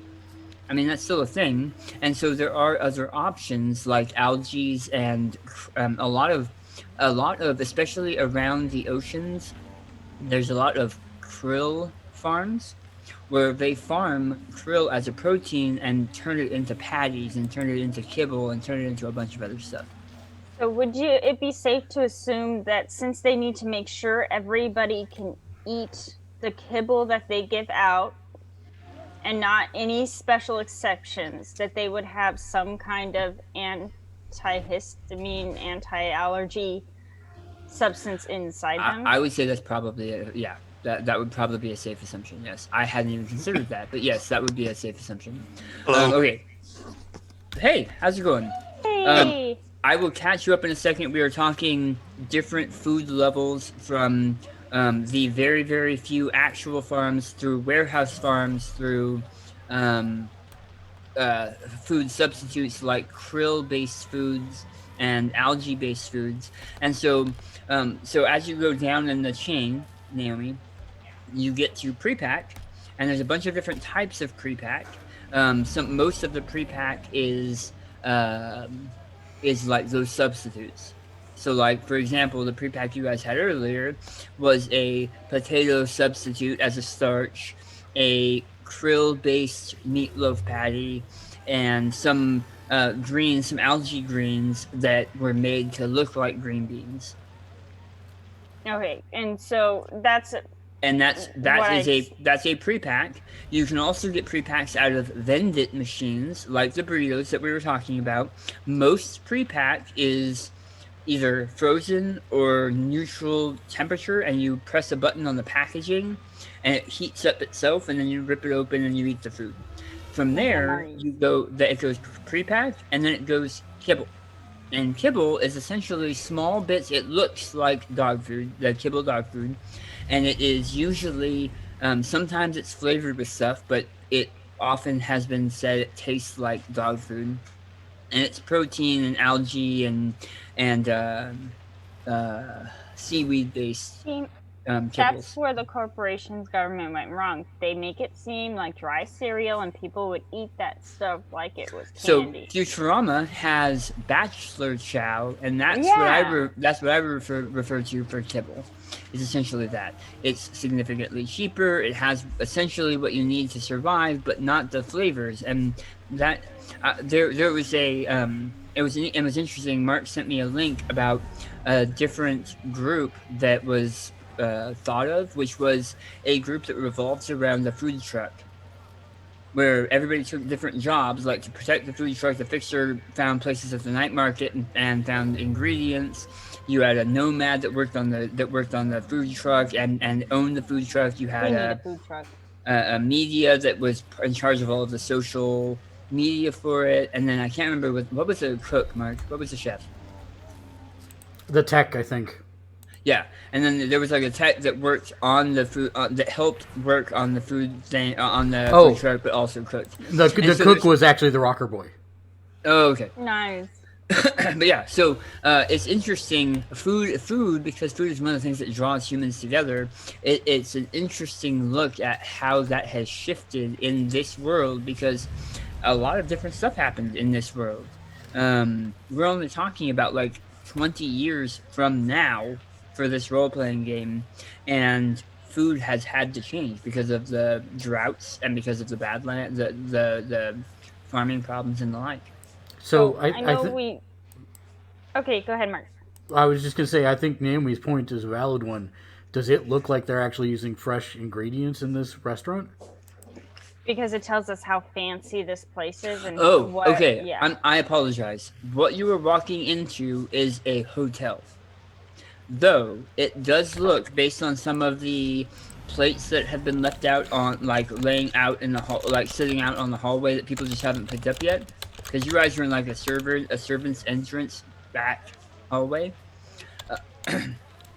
It looks like this is a fancy pre-pack to fresh foods, and I say fresh foods because you see about 3 inches of a orange peel that has been eaten down to the rind. Like, you see scraps of the orange, like the color orange, but all of the rind has been eaten. And okay, but the strips of orange that smell like orange are still there? Sure. I want to take them. You see no one bend low over a plate of garbage. I don't care. It smells like oranges. Yeah. And it's zest of an orange, essentially. I can sell that. I have a feeling this is going to be we obviously know we are in a high-end portion of the tourist district. And these hotels can range from the lower class rooms that someone spent a buttload of money on, because lower class in this area is still expensive, to people that have stupid amounts of money. So this area, I want to call it Baron's Roost every time. Baron's Square, I'm going to change it to Baron's Roost. Baron's Roost,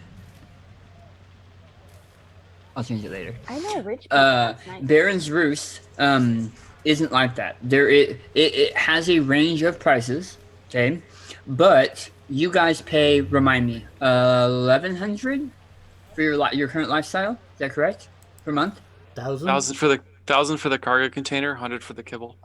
All right. Wow. So the cheapest room in Baron Square, there was an article, a media blog post on it about 2 years ago. They saved up enough money to no one to everyone. I like that. They saved up enough money to spend one night in Baron Square, and it was an apartment that was below street level, and it had a lot of the same kind of build-ups that a lot of the other rooms have, not the penthouses, but a lot of the other rooms. It was $12,000 for 2 nights, and 2 nights was the minimum. That was the cheapest room in Baron Square. Yeah, so I'm definitely having no problem with stealing orange peels. Yeah. but it's also why they're bringing you up the back road, why she asked that you guys make sure to stow everything that you don't want shown, and why you are you haven't even seen the servant class that works here in Barron Square. It looks like maybe they were told to hide while you were being brought up. I would have changed into my nicer jacket on our way here. But you didn't. So I didn't, because I knew Barron Square, but I didn't realize this was this hotel. I was hoping it was in an alley somewhere around here.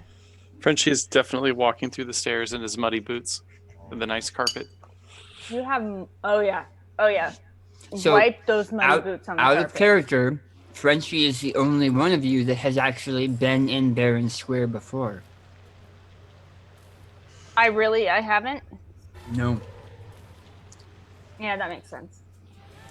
Frenchie was here as part of his job, so he didn't like stay here or anything, but he's been here. Yeah, he's nice guy. How far is this from the club, Daniel? From the club? Yeah, the one that I frequent in this area.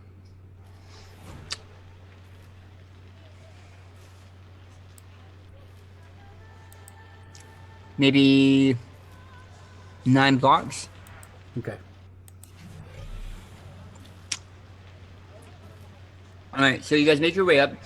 She leads you to a servant's entrance exit out of the corridor that you've been walking down, and it's like night and day. So the light in the corridor you were just in was just shy of flickering LED lights that would remind one of the basement of a cheap brewery, to non-direct lighting that is the perfect lighting to make you look good. You know how you have there's that lighting that does you ill and the lighting that does you right? This lighting in this new hallway that you're walking into is that light all over. You see paintings that are not the levels of luxury and tech here in this hallway that you're entering are beyond most that you have ever encountered. And you essentially walk across the hallway and directly into a room. A large hotel room. Okay, so it's a penthouse. Yes. Okay, so... Well, is a penthouse the top level of a hotel? Yes. No. I'm sorry, This is just an penthouse apartment. isn't top level necessarily. It is a room that is essentially a floor. No, that's a suite. It's a suite. Sorry, yes, you're right.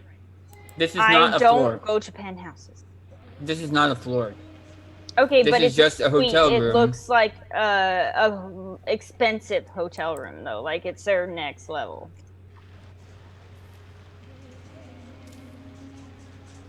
I don't know, it's fancy. And while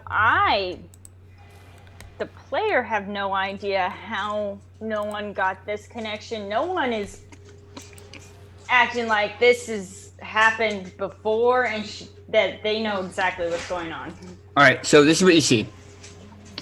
As you guys enter, make sure you're on the right page. Yeah. As you guys enter or exit the servants' hallway. You what? All I see is a CyberPunk red. If you cannot see the map I just drew, scroll out. I see. Oh, I see what you're talking about. Yes. This is the servants' hallway that you guys came up and walked down. What? I love you. I don't know. I like that it's a servant's hallway. You exit this door, which is flush with the wall, and walk straight across the hallway as if Lux brought you a specific way to come to a room that was chosen specifically to get you there. And through a door that's already open into medium-sized apartment calling itself a small hotel room. There is a full-size kitchen, what you assume to be a bathroom, two bedrooms leading off of the main room. The main room itself has a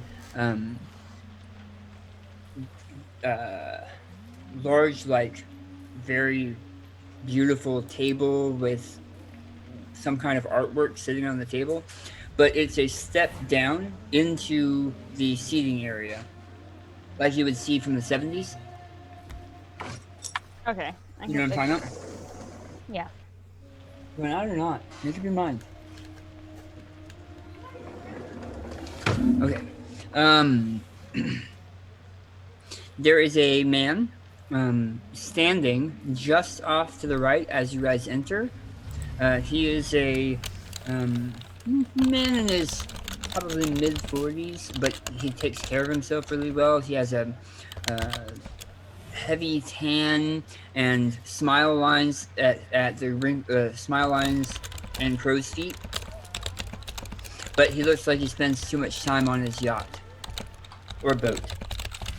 Is he familiar to me? What was that? Is he familiar to no one? No. And that's what I was just about to say. Awesome. Wait, he's not familiar to no one, so he's familiar to everyone? Nice. See, I love this name because it's driving my GM crazy.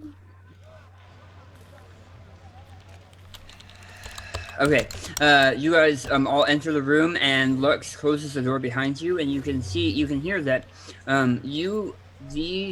even the hallways and the doors must be serious soundproofing, because ever since you came into the hotel from the very first stairwell, you've heard nothing, and you're so used to hearing the sounds of the city, it kind of throws you off and makes the hair on the back of your neck stand up.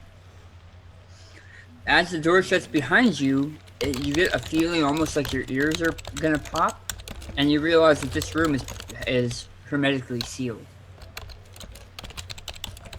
And he points to a fairly large seating area, not around the table. This one has a bunch of couches and some chairs, with potted plants surrounding it that are all holographic. And he walks over and sits down. He has a $1 million smile and probably a $10 million suit. But that's going off of, you guys don't really have a lot of experience dealing with people with this level of wealth either. But we totally do, and yeah, this is normal. So I bow. Because that seems appropriate. My name is Silvio King, he says, as you guys do or don't walk over and sit down. Yeah, Bishop does. He did. And what was his name? What was his name? Oh yeah, again? no one is going to go sit down. Oh, I love my name. Silvio? I'll write it down. Thank you. Oh, I'm sorry. Jay, let me catch you up. I didn't want to rush you. I've been trying to get into Roll20 for the past 16 minutes. I may need you to give me a link for my alt account. Okay. I'm sorry. I didn't want to interrupt you. Plus, I've been trying to diagnose the issue. It keeps giving me... well, I managed to get in on an incognito window, so I guess I'm good. That's weird. So yeah, So let me catch you up real quick.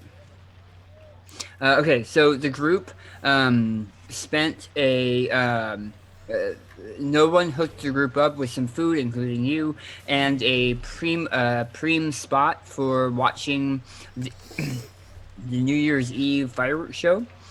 In trade for no one getting that cool primo spot and the food, her contact asked her and whoever she trusted to meet at them. I apologize, them. To meet them at a address which was within Baron's Roost in Lumens Nouvo. Baron's Roost being the top of the top 1% of the 1% Art Deco expensive hotel quarter Yeah, in the tourism Nate's district. old neighborhood. I got it. Yeah. Oh wait, what? Oh wait, we'll talk about that later. It's a long story. So they did their thing. They came here. You guys were all shuttled up as through a servants' corridor and then across into this expensive room, which I think you heard. Oh yeah, I've been following all of it. So I was explaining earlier. You mean on Twitch? No, I mean I've been listening to you this whole time. So were you here when I was talking about how expensive these rooms are? Yes, that's why I put the 1100 in the chat, and then when you said like 12 grand, I was like, wow, that was kind of cool. Yeah. Okay. So he has you guys all walk over and sit down. Unless somebody says otherwise, everybody is at least standing over in the seating area. Well, I had a question actually about this particular situation. Yes. I was looking for something akin to etiquette on my character sheet that would sort of give him some knowledge of, what should you do in a situation like this, or what's the right call to make, that sort of thing. I mean, I know instinctively what he might do, but I wasn't sure if there was some roll to make to back it up. Huh. Wouldn't that be human perception? Maybe, but the description for human perception is more like being able to read people. So yeah, I guess you could use that to read. I would say it's probably wardrobe style. Yeah. I can do both. My guess. I mean, I can do either one. Okay, so we're going to say wardrobe style is going to be etiquette, because you're right. That would be part of that training for that lifestyle. You just cost me 5 points. Thanks a lot. Human perception. Human perception is more being able to read someone and what they are... what they're doing or how they're standing. That kind of I guess human perception would be used if you did something wrong to realize you did something wrong. Mm-hmm. Could always just go with handguns too. 20. That's funny. Well done. So my instincts were to, whatever the situation is, as far as like the furniture. He would basically sit across from Silvio and sort of lean back and relax, put his hands up behind his head, and sort of, just kind of lounge in whatever chair happens to be there.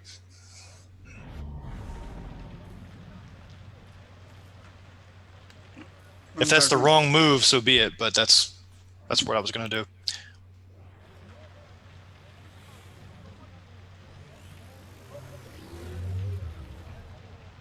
Sorry, I am sitting on the couch because he motioned us to sit on the couch next to Bishop. Bishop is also sitting down there, and Bishop seems to be a good, right-hand memory person. Okay, Nate sits down across from Silvio and lounges out as if he lives there.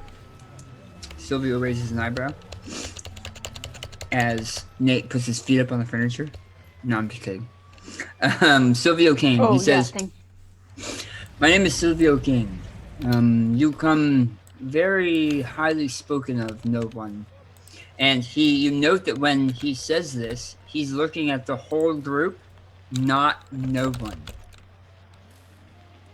I'm not just one person, I am all person, so... Well, as if he doesn't know who no one is. He wasn't giving your specifics. Oh, so I'll be like, thank you, it's good to know my name gets around. He looks over at you. And how old are you? Say my age now. He looks over and says, "You are not what I expected, but..." Son in the world, I cannot doubt him ever again. Oh my god, I love this one. Silvio cracks a smile and says, "Does this robot man mean much to you?" Yeah, I like that one. Don't break it. I am glad you brought some people with you that you trust. My son, he went missing in Lumens Nouvo 3 months ago. Normally, he is prone to do this. It is not a surprise. But 3 months to be missing is a long time, and we said not nice words in our closing. It has left me with bad feelings I wish to make clear. You would like to reconnect with your son so that you can clear the air, so that there is not bad feelings, not so that you can make him know your bad feelings in a more clear manner. I ask, you don't have to answer. He doesn't answer. No, that's what I thought. No judgment. Either way, if you'd like us to find your son, we can do our best. Yes. That is what I asked. You find the son. If you can bring him back to me, great. If you just give me his location, great. I can pay, but I do need discreet, and I am told you are good with discreet. No one knows me. I'm no one. We are very good at discreet. What about the rest of you? Can you make the same phrasing? Yeah, y'all get a look from no one.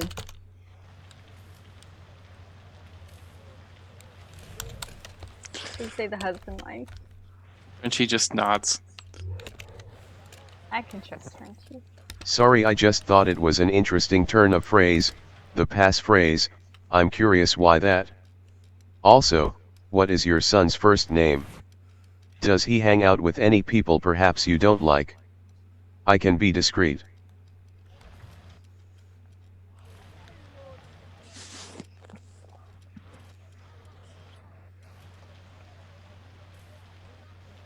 Give our person a couple minutes. My son's name is Linus.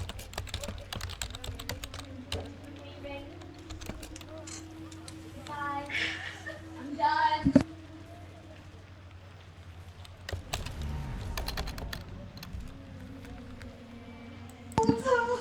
So, my daughter just stood up and said, "That's it. I'm done. I can't handle this. I'm leaving." And she walked out. You're playing a CyberPunk game, and you just mentioned a computer. A what? A kind of Linux? Linux is a type. Linus. Hey, Linus. open my doors. Like from the Peanuts. Linus. Okay. My son's name is Linus. And you have the questions, Robot Man.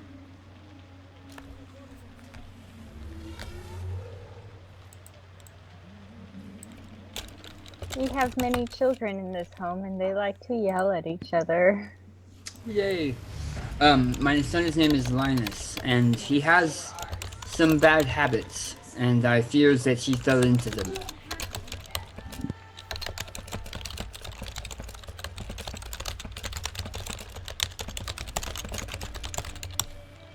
Is there any information that you can tell us or that could help us try to find where he went? A starting point? Well, I know that when he arrived, even though he came under my Zivusha, and he says that to Lux, and Lux thinks about it a second and says, "Passport." And he says, "Passport." As he came under my passport, I thought that they would have allowed him entry, but he went to what you call Immigration Nation and disappeared into the depths there somewhere. So after he's disappeared for the last 3 months, normally before the disappearance, would he be using your credit or how is he paying for things, or how was he paying for things before?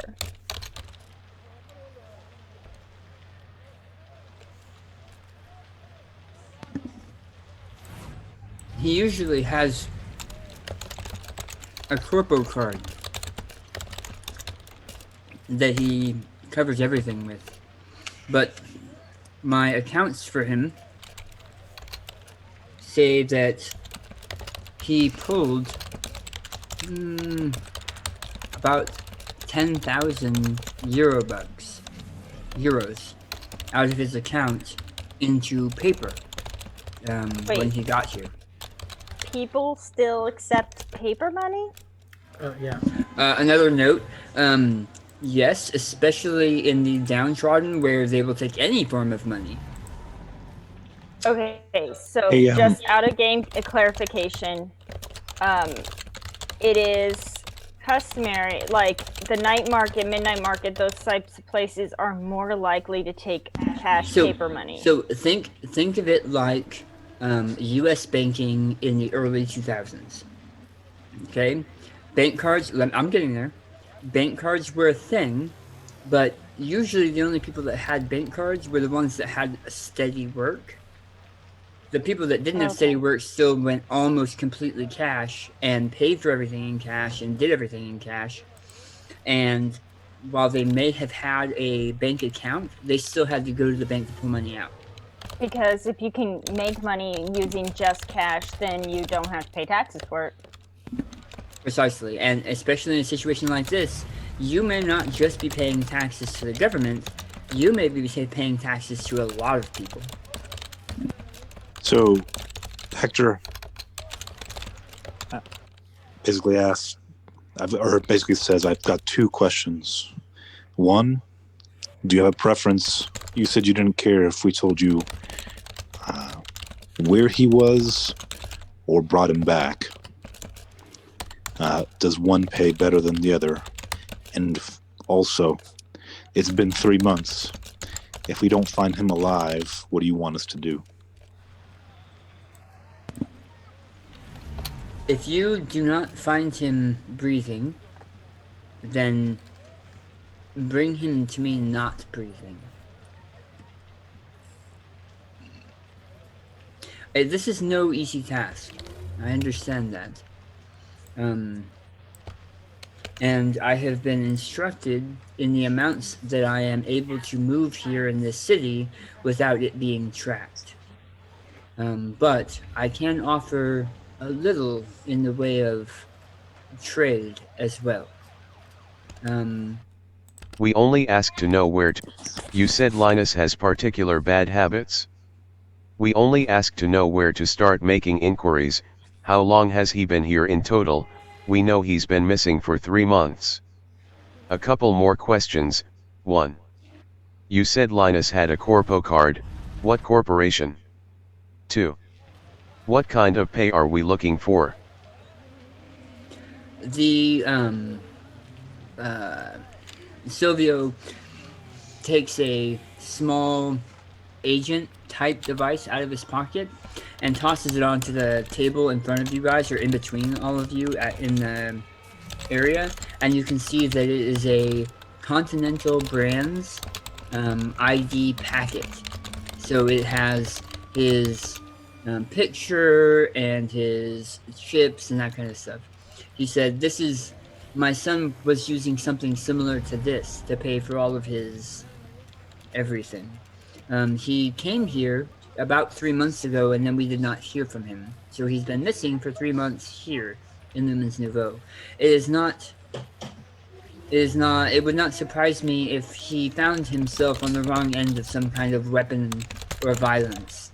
But I am hoping that is not the case.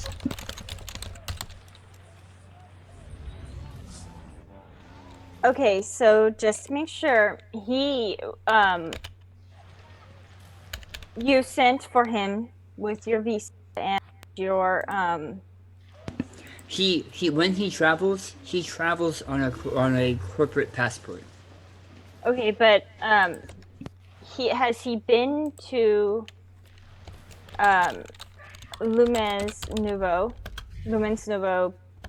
like, is this where his hometown, or was he brought here most recently?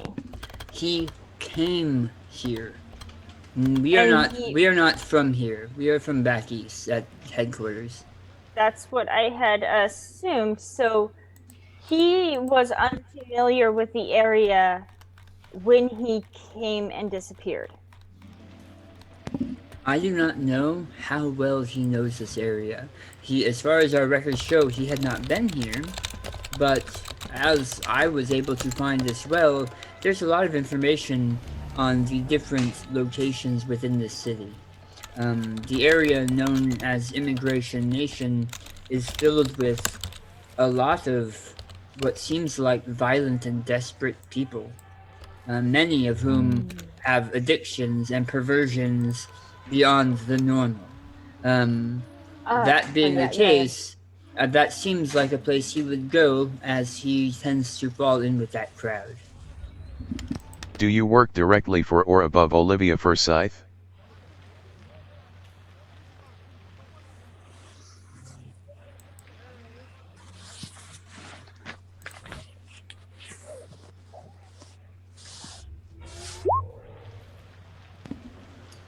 Olivia Forsyth. I don't think I recognize that name. Is she someone with the brand?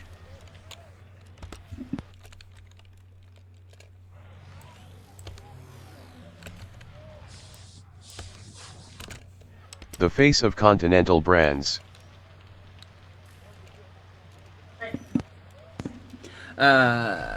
I am not sure I know who you were talking about, but I deal mostly with the European arm of Continental Brands.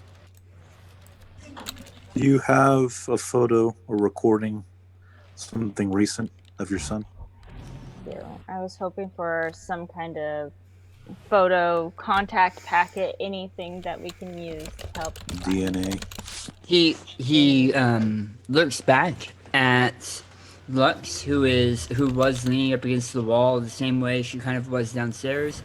She pushes off and reaches into her jacket pocket and pulls out a small baggie, what I would hazard to call a dime bag, and it has several chips in it, several mem chips.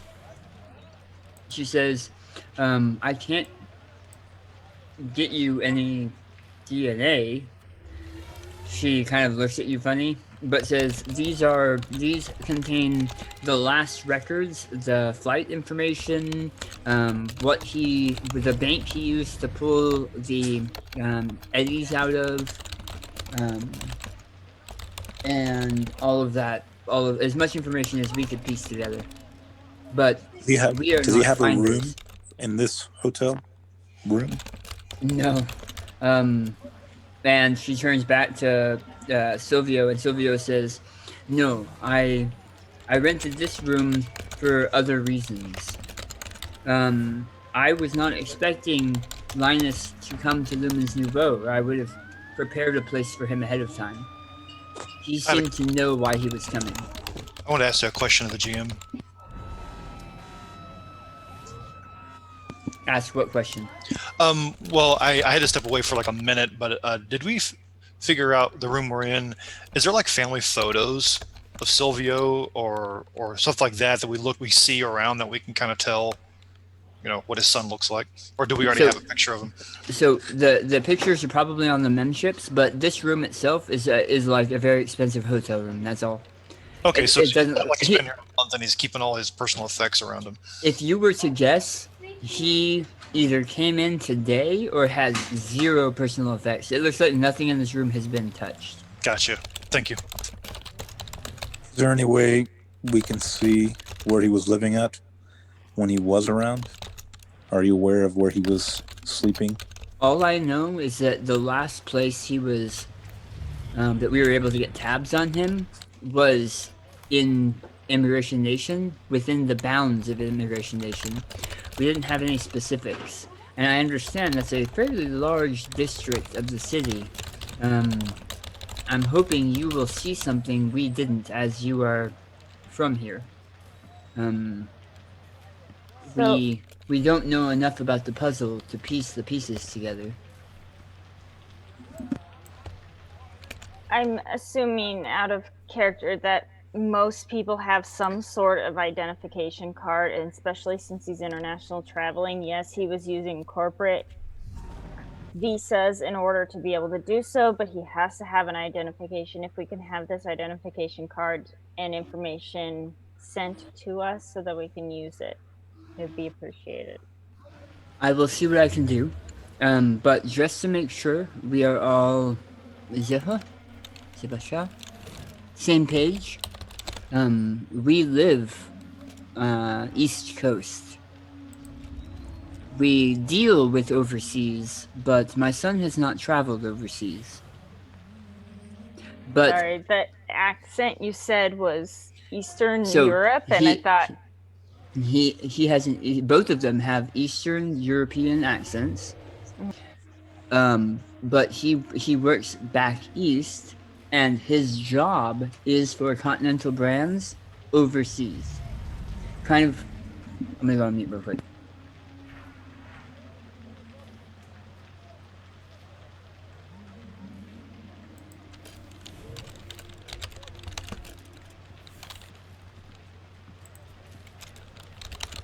just so I can put this, they are from Eastern Europe, but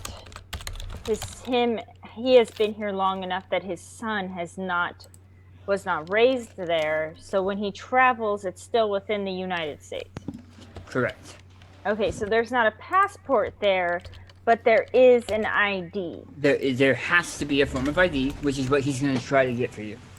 Try to get? You don't have a copy of your son's driver's license? No, because he has it on him.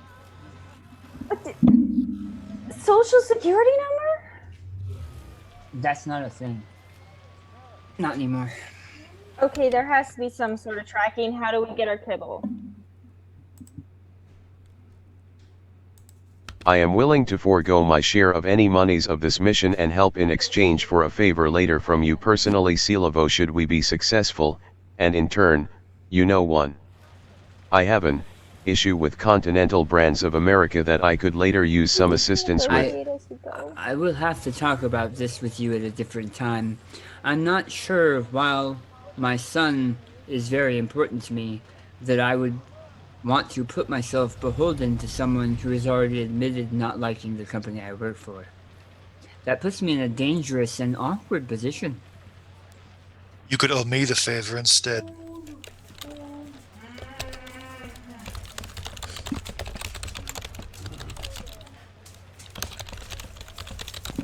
We will see how well you do.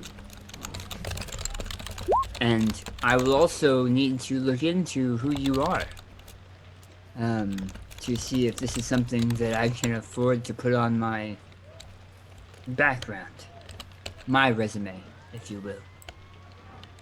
We do already appreciate all the kindness that you have offered before we even met you. And we appreciate you even taking the meeting. We will do everything that we can to find your son. I do have one quick question. You're a bodyguard there, Lux. How much time would they have spent with your son?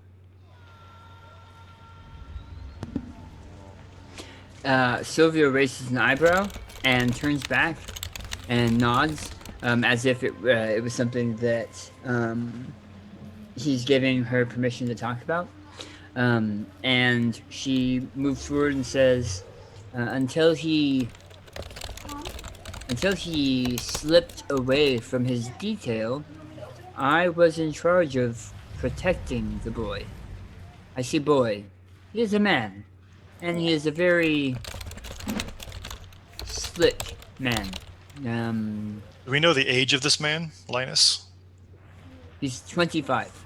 Oh, okay. I didn't know if we know that information. You did not.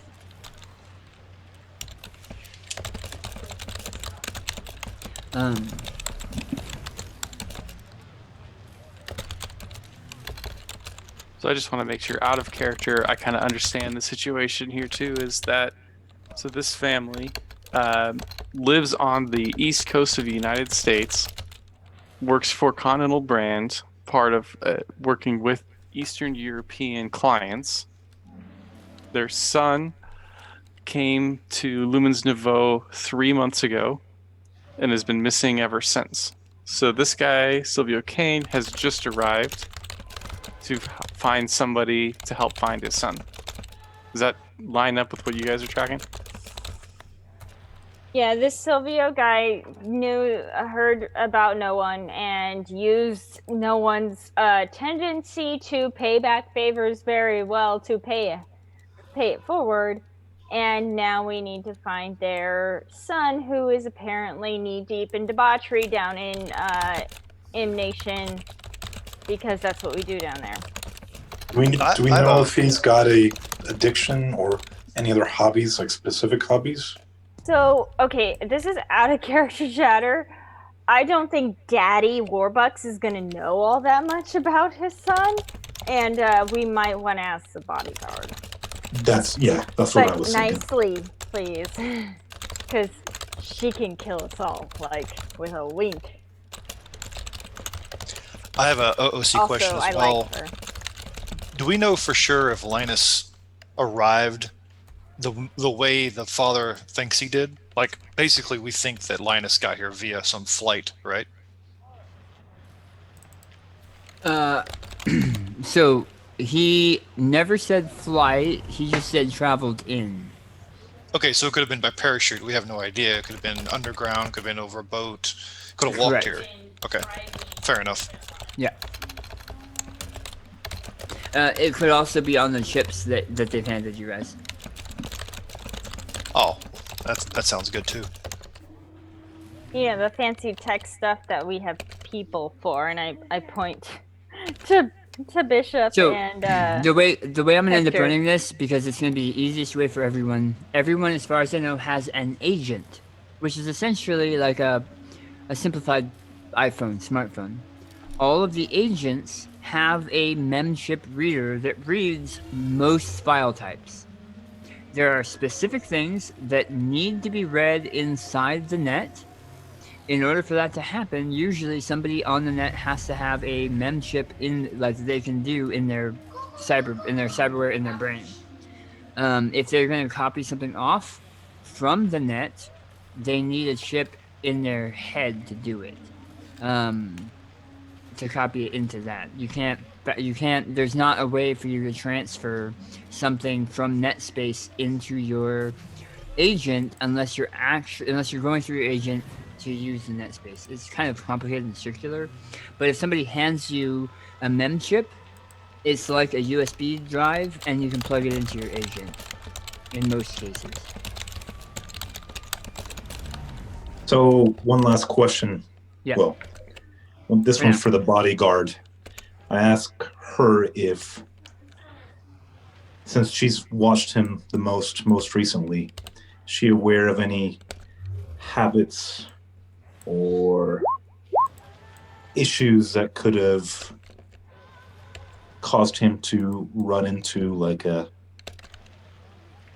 don't know, foul, run him afoul of the law, or, like, unsavory types in the last 3 months. This might be a good conversation for not in front of Dad. It sounded like a cough. You said Linus had bad habits. What bad habits would those be? We need to know where in order to start looking, and the more information, the more helpful it is. Also, did Linus fly in, or is that on the chips you handed us? Did you actually do it? You should say that in chat. Oh, yeah, this how No One... Because no one has said a couple times now, trying to whisper to you guys, not in front of, like, ask the bodyguard separately, not in front of Dad. and I've not heard her say that. She's been saying it kind of quietly. She said that at least twice. I wouldn't have asked the question then. Yeah, I'm trying to, like, hint and cough and, like, trying not to be obvious, but be like, ask, not around Dad, not around Dad. Bishop totally asked that question. Yeah, I know, Bishop. I'll be honest with you. If I heard no one say that, then I would not have asked the question. And it's all a matter of if you think you just no one isn't going to straight up say it. No one is going to try to be discreet. So there's a good chance that Hector did not pick up on any kind of subtle. No, actually, I would argue Hector would pick up on the subtleties of human behavior. Actually, Yeah, he's very good at that. Bishop actually just heard him say Linus had bad habits, so he just asked the question. Well, and go yeah. for on the questioning and just like, I don't know if we'll get 100% full honest. Yeah, maybe not, but yeah. So But as you anyway. say that, Silvio says, "I have no doubt. He has proven himself to fall easily and often." And you can see that Lux wants to say something, but keeps her mouth zipped and kind of just does a nod. Frenchie, as you are going through the memchip stuff, as you start with the membership stuff, you see that Linus bought a ticket on the what is the mag train called? The big super fast mag train? I can't remember. But he essentially, there's a route that goes from east to west and one that goes south now to and through Lumens Nouvo. And he was on that train, that super high-speed train, about 3 months ago.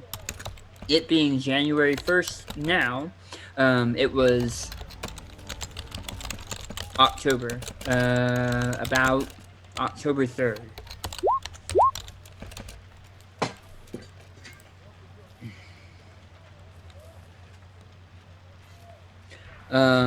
And that's how he essentially came in. They have video that when they arrived, apparently they arrived in Lumens Nouvo and started looking around. They have a video that someone pulled off of the network that you can see that shows a pretty handsome boy, dark hair, really young, a backpack and common clothes like leisure clothes. That there's a small square that goes over his picture and follows him as he's walking through the train station and out into the street in M Nation. So you can see that that's how they knew when he arrived and where he arrived. You see that there are a couple different documents that show the areas where he pulled money out, and it looks like he pulled it out of special vending machines that have cash back, and he did it a lot and often through the month of October and then stopped completely. All of those machines are in M Nation. And so really, he's been missing for 2 months. During the video surveillance, at any point in time, does he stop and talk to anyone? So the only video surveillance that there is him getting off the train and walking off screen. It doesn't look like he's talking to anyone, and it doesn't look like he traveled with anyone. So the rest are all just bank records and stuff? Yeah, just bank records. Got it. For those bank records, can we tell the general area where he took the withdrawals from? Can we figure out, like... So, while Lux and Silvio Kane are not from here, the locations mean nothing to them, but you guys essentially are from M Nation. You know where these machines are. And you know that some of them have cameras. So it could just be that, like he said, they're not security people, and they're not finders, so they don't know what to look for. Gotcha. I'm just saying we can... Yep. Can we narrow down a section of M Nation based off of where the bank withdrawals were from? Yep. You absolutely can. So Frenchie will speak up. Frenchie will speak up for a moment to say, I don't mean to be rude, but why would you come to us instead of the police, maybe? We have been told that the LNPD can be bought off fairly easily but also they take their time, and bribes don't always work the way you want. If my son got into bad habits, I run the risk of them turning him in or doing something worse, the same as helping him. With you, at least I can try to buy your loyalty and your discretion. I think Nate would probably smile when he hears that and then ask the question, so speaking of buying, how much are we talking about? So, as mentioned, I have a certain amount of money.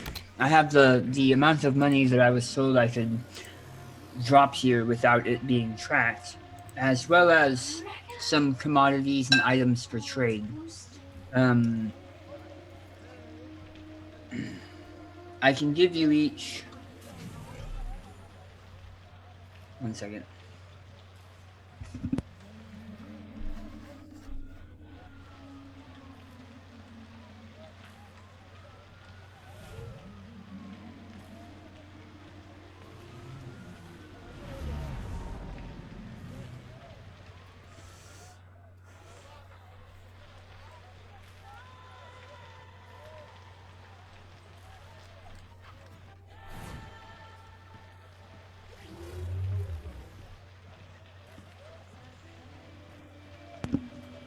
I can give you 3,000 eddies. Not each of you. I can give you 3,000 eddies to find my son. As well as some equipment and provisions.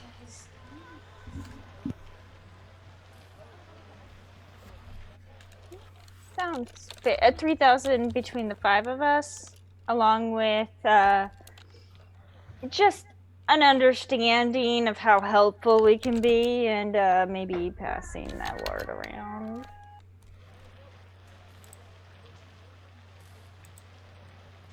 I'm gonna take that as a yes. Awesome. Good night.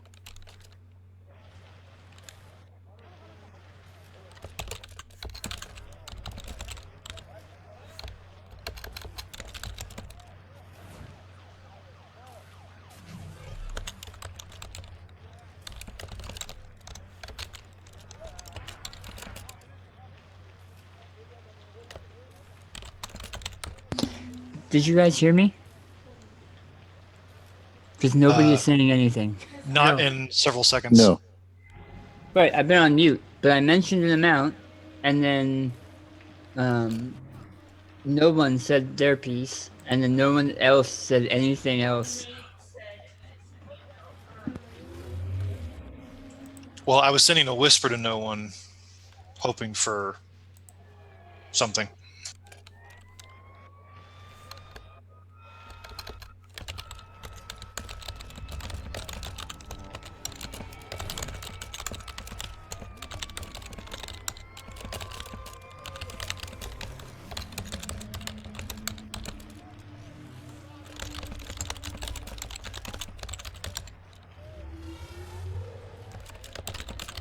So that is a very generous amount. And along with the equipment and favors, we would be happy to help you out with your son. But just to make sure that, you know, there will be favors.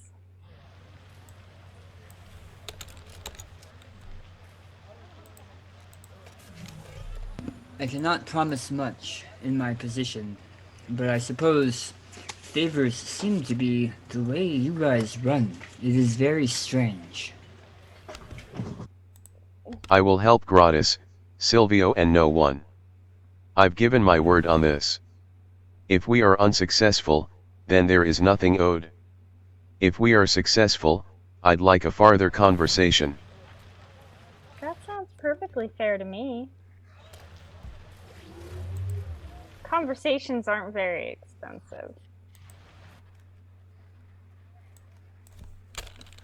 I will see what I can do.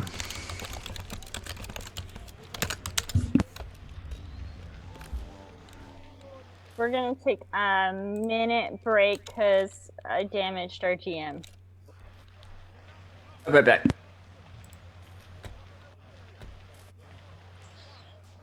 How you guys doing? Good. And yourself? Pretty good. Just eager to get on and play tonight. Happy New Year. Happy New Year. Yeah, Happy New Year. Okay, so I just got a question from GM. What is your guys' cutoff time?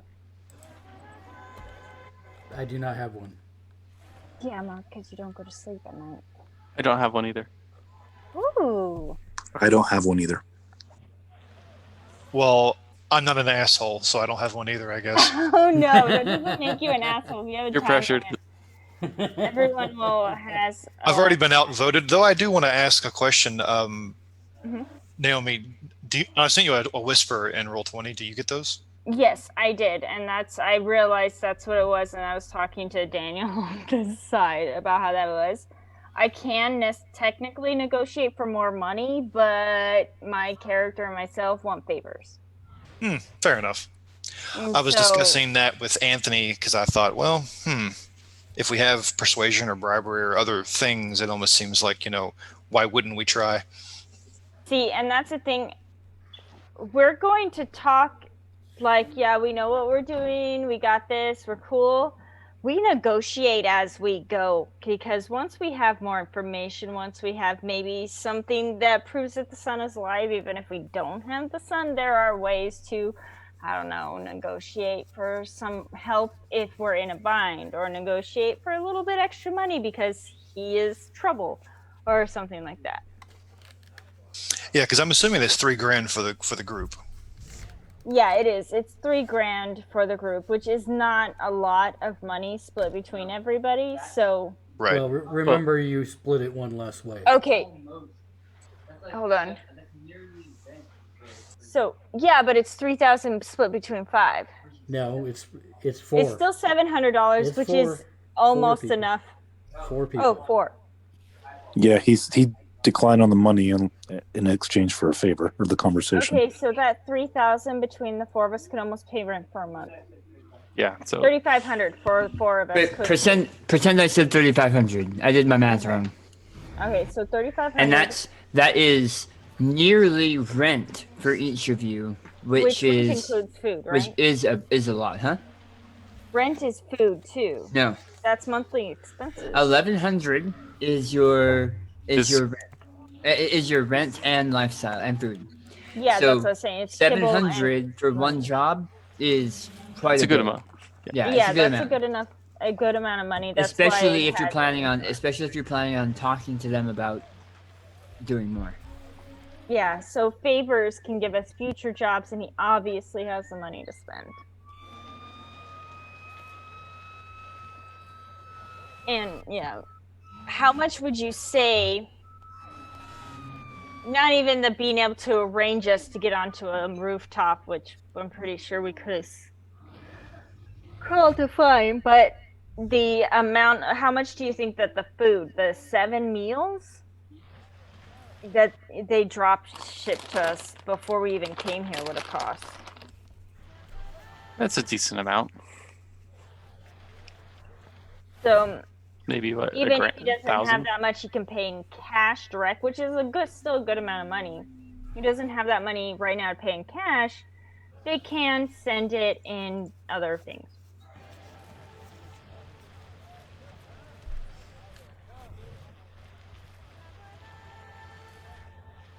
I think the only thing left to do is talk to Luxwana outside, unless somebody else has more questions for Silvio.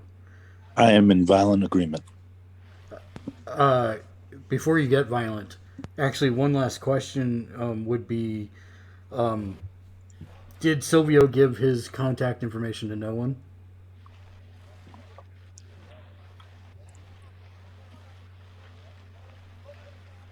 Yes, he did not send a contact information?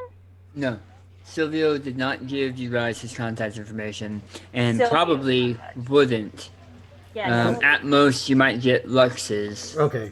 Yeah, as long as we yeah, got someone. We got Lux. I gave Lux my card. But did you get And Lux's? yeah, my card. Did you get Lux's though? Lux will call. Don't worry.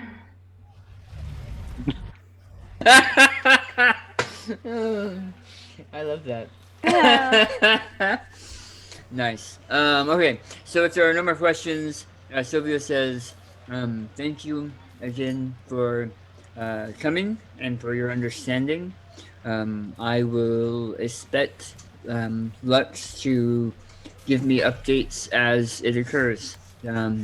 She will be your point of contact in this matters. I am actually leaving tonight again, so please, anything you can do, I appreciate.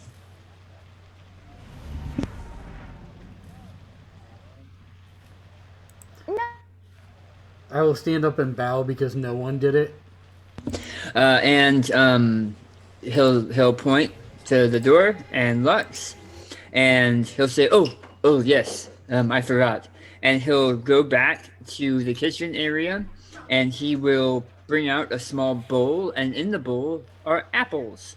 They're about the gosh. size of limes.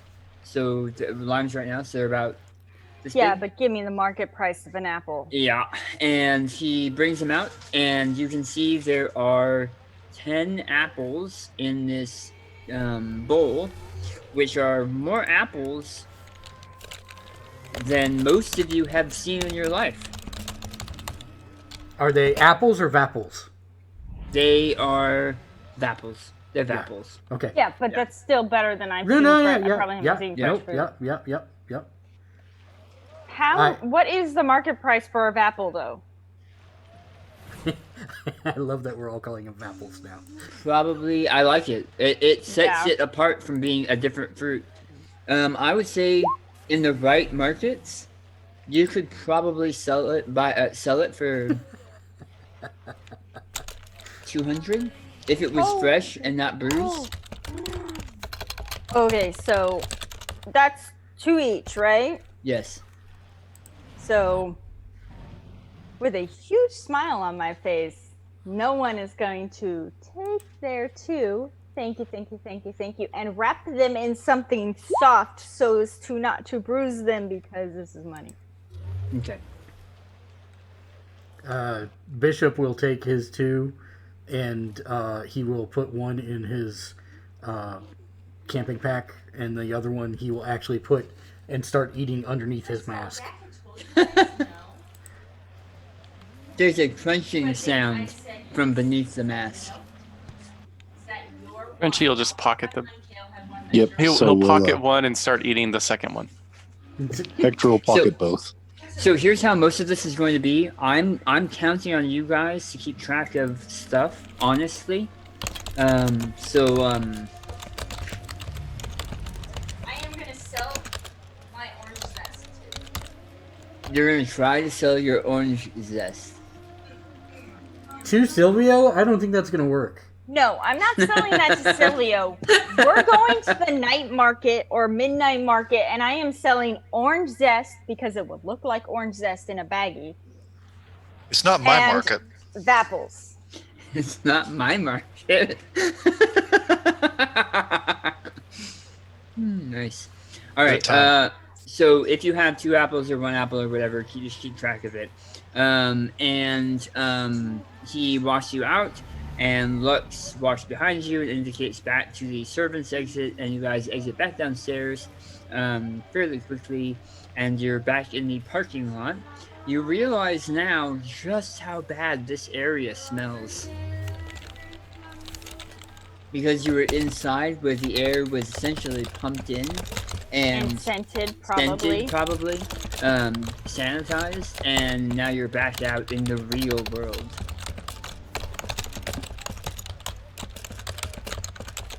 You looked like you had questions for me. Ooh, I have so many. Okay, so now that we're not around Dad, because you know that, you have to... His son, which, by the way, we have his... Linus, I wouldn't want you to disparage his name in front of his Father, is there anything that you can tell us that might help us better find his little lost soul down in Emanation?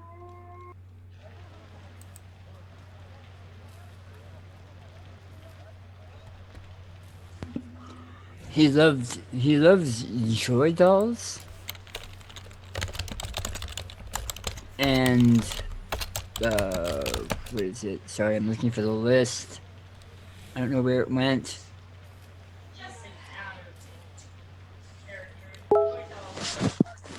Yeah.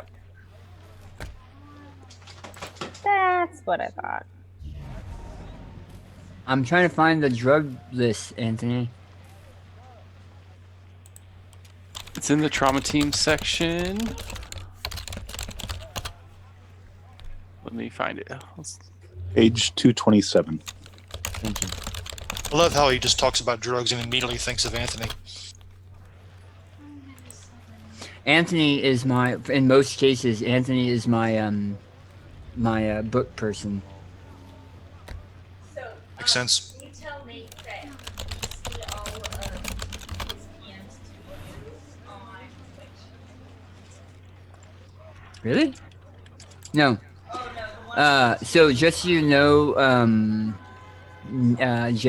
Nate, all of your PMs are on the broadcast. The PMs that you're sending. PMs you're sending to Mark. No, that's all Just to right. let you know. That's fine. It's I not just don't want to Okay, interrupt cool. you.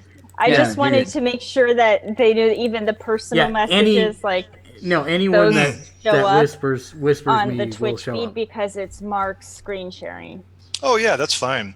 I Yeah, just don't like to sorry. interrupt the GM. That's all. Oh yeah, you're all good. Boost and smash. Boost and smash. That's what she says. Boost and smash and boost and smash. Thank you. Yes. Is that kind of like Bebop and Rocksteady? No, they're drugs. I saw you had something.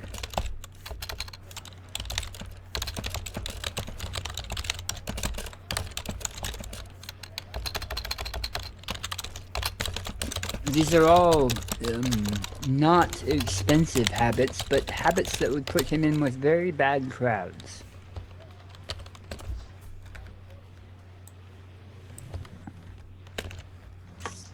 So I should look into contacts I may have and in that type of drug. I saw you had something more to say earlier. Thank you. What can you tell us about their falling out?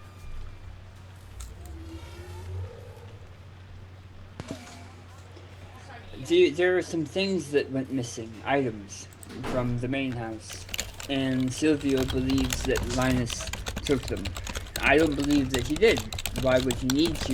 He already has all of the money he could possibly want. But I know the boy, the man, but perhaps not as well as I would think. I was not told what items have been missing, or found missing, but I fear that this is the last straw for Silvio, that Linus has messed up too far this time. I don't think he would end him, I would hope, but sometimes other punishments are worse. Okay, so If you don't believe he took them, how would you explain their disappearance?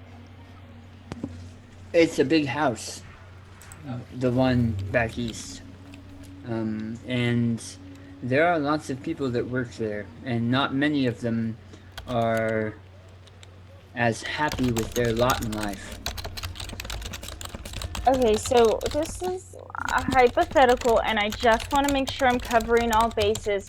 Is there any chance that father and son already had a falling out and dad is just covering his bases with a fairly still up and coming crew that he hopes would be unsuccessful in finding his son? I'm just making sure that this isn't an option. So, as you mention this, a blank look comes over Lux's face. She says, "Gods, I hope not. I had not even... That couldn't have... I hope not. I appreciate your faith in your employer, and seeing your reaction makes me hopeful that that is definitely not the case. Now, what are you doing after this?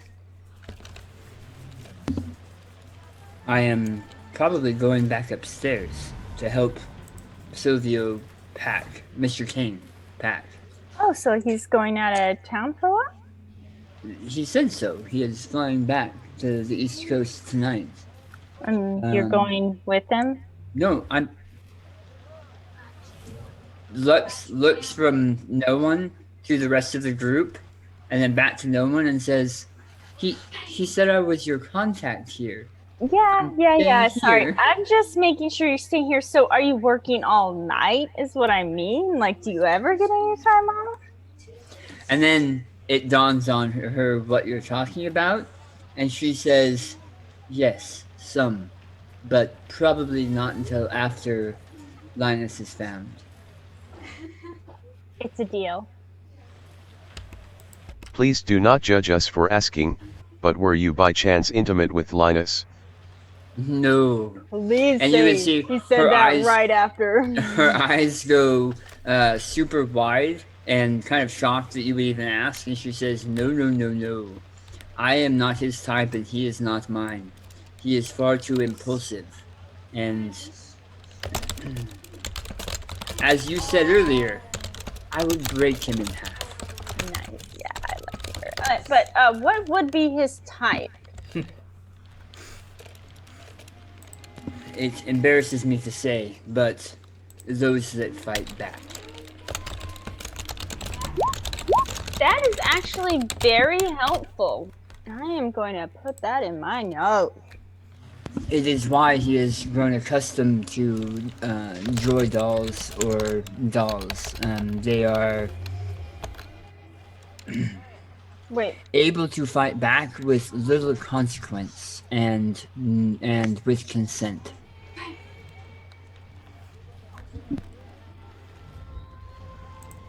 Okay, I hate to have to... No, never mind. I'm not going to ask this question.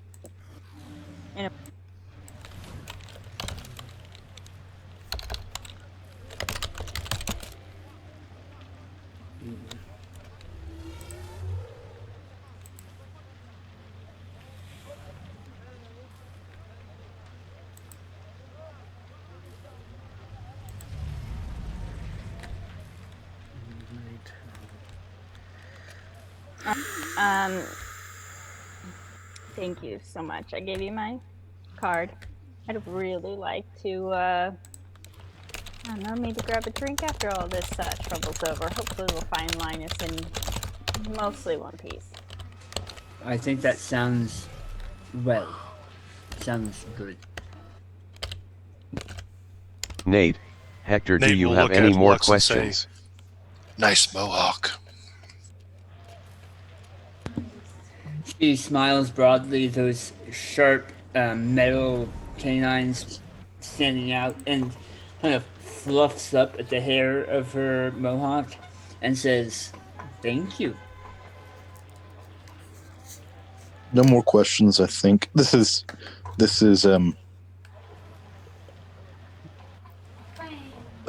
sorry, I'm thinking this through real quick. So this is outside the game. So my main concerns were, is he addicted to anything? Is he involved with anything illegal? What's the area that he's been in? Can we narrow it down to like a location? I mean, if he was there and seen for at least a month, then he must have been sleeping somewhere. And then who we need to talk to get more information. Well, I feel like we've got all of those answered at this point, like emanation, and then a photo of him, and then drug vendors or people who sell drugs, along with, I guess, what is this? Joy dolls. Joy dolls. Are these like basically robots? Is that what these are? They're not. They're sex workers that go into a meditative trance so that they don't remember the things that they do, but they can be programmed to respond however you desire them to respond. Okay. No, so Or- joy dolls are essentially like dolls from the show Dollhouse, Dollhouse. from Joss Whedon's Dollhouse, where I had assumed it was like they a have human's AI thing. a programmable neural net essentially that allows them to be someone else and not remember what they've done or anything like that. Oh, he is a piece of work, isn't he? Gotta So, make money somehow. No, just I'm to not make talking sure I about them. understood I this do correctly- not judge them. I'm talking about him. is this is outside the game again. Like, does he? You can program them so they don't necessarily remember him at all. Is what you're saying? That's correct. They wouldn't remember him in most cases, but the security cameras in those places would have records of him. And I'm are these fairly like? certain I know someone that works in security at one of those places. So is this like or a at red least light one. district, or is it like a No, brothel? Okay, so- it can be in the middle of like any housing unit. They're not. It's not. It's So- not. Oh, this is the worst There- analogy. there is it is- like DoorDash? There is a red light district or red street, that kind of stuff. There is those sections, and there are those sections in the tourism district that are a whole bunch of, privatized and whatever debauchery. The areas that you would find, like what Mark is talking about, they could be out of a large apartment in the nation or a housing project in the nation where it's not as clean, but the programming is still there and still the same. Wow, Daldash, nice. Yeah. And there are some situations in which you could, if you had enough money, have them come to you, but it's a lot more unsafe than if you were doing it within the walls of a protected building. Okay, so I'm imagining this kind of like, oh gosh, what was that? One with the stacks. Ready Player One. No, Altered Carbon? Altered Carbon, where they had the brothels in Altered Carbon that were almost like, yeah, they would. It was almost just like any other normal business. You would go in for like For a treatment. or something. Yeah. It's a treatment. Yeah. Yeah, I don't have any more That's questions. what I'm Then picturing. Hector doesn't have any more questions. Okay.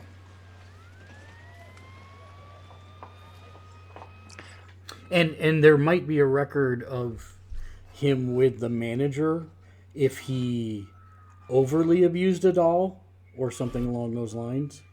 They have ban lists and things like that. They so- also probably keep side records. So, like, even if someone comes in and bribes them to erase the footage, they will hold on to that, especially if someone has enough money to bribe them to erase the records because they want more. I'm not saying I know anybody that has questionable business practices like that, but it's not a bad idea to ask around. Especially now that we have his ID with a picture. Well, we just have a picture. Digital. Yeah, that's Okay, what. so IDs are digital. That's what There, the there is information a he sent me. there is a part of IDs that are digital. That's what he's going to try to get to you. Because if anyone could copy any ID and just send that, then what would be the point of having them? But a parent should be able to. Okay, a parent of a child can. A parent of an adult cannot. A wealthy person should be able to get whatever they want. Sure, which is what he's doing right now by paying you to do it. But so we're gonna be looking for a trashy rich kid that's trying to defy his father if he's not dead already. Hey, Okay. Found him.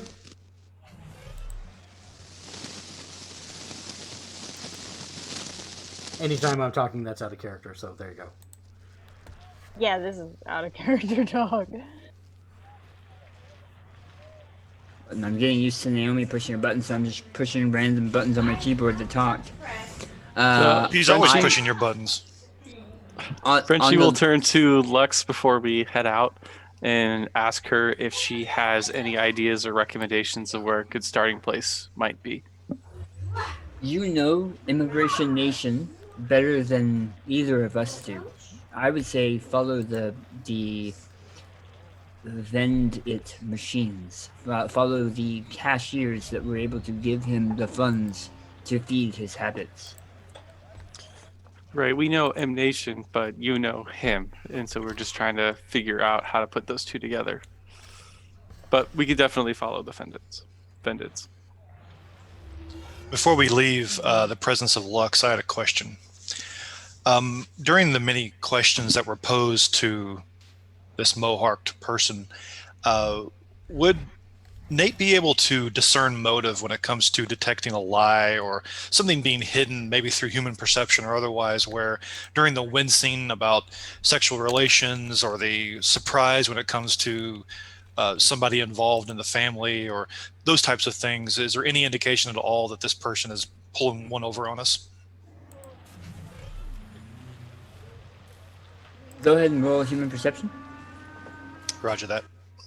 Or to expand on that, even when I questioned how the stuff got out of the house, if it wasn't him, like maybe it possibly No one been go a her. little too distracted.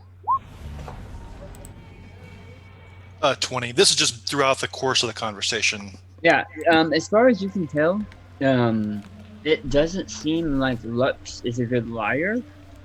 When she has heard things that were upsetting to her, she has winced or has visual tics, that show that she's not happy with how something was presented. When Silvio was talking, we didn't answer when no one asked, "Hey, is this so that you can take revenge, or is this because you're actually trying to find him?" Huh? I thought you did. No, I asked Lux afterwards if there was any chance that Silvio was using us. That's not what I'm talking about. Oh, okay. Early, almost near the very beginning of the conversation, you asked if he wanted, I'm trying to think how you worded it. If Silvio wanted him back, wanted Linus back, like essentially in good faith. Like, okay. Do you want him back because you're a good dad, or do you want him back because you want to spank him? It's essentially the gist I got. And you didn't get an answer back, and she had a visible tick there too, because she knows that maybe Silvio has a bad temper. It's hard to tell because you're just watching facial ticks, but she is not. It would seem that she is not very good at lying, and that everything she has said has been pretty upfront and honest. If there is trickery afoot, it's not coming from Lux. That's cool then. In that case, at the end, Nate would look at her, after the whole Mohawk comment and say, "Is there a way we can get in touch with you if we have to?" Yes. I have given your no one my my agent ID. Feel free to share that amongst yourselves and send me information when you receive it.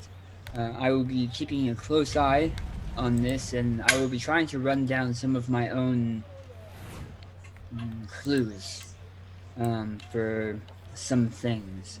But I am hoping that you will find him alive and well, if not completely sane. That's good to know. We'll have to exchange numbers for hairdressers when this is over. She smiles and nods at you.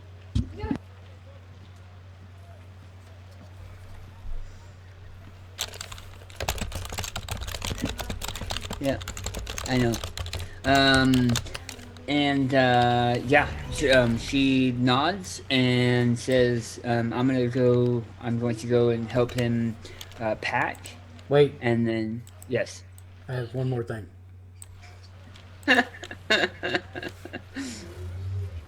1,500 questions.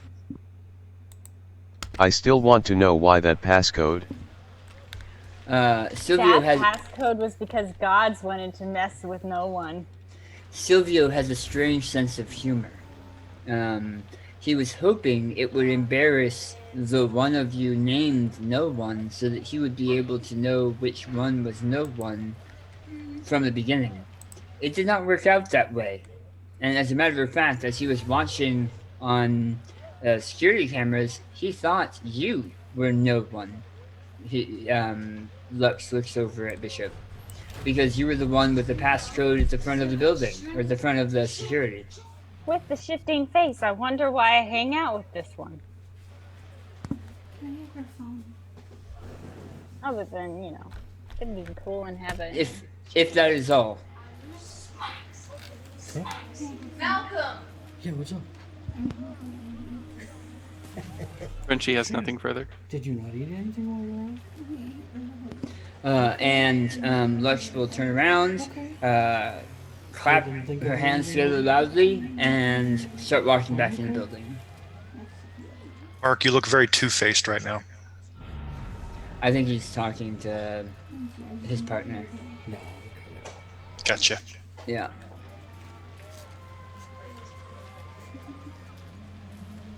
And you guys are now standing in a soaking wet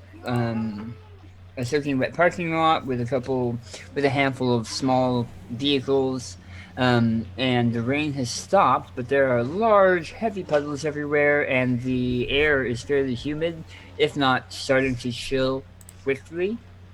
It is about 2:15 in the morning.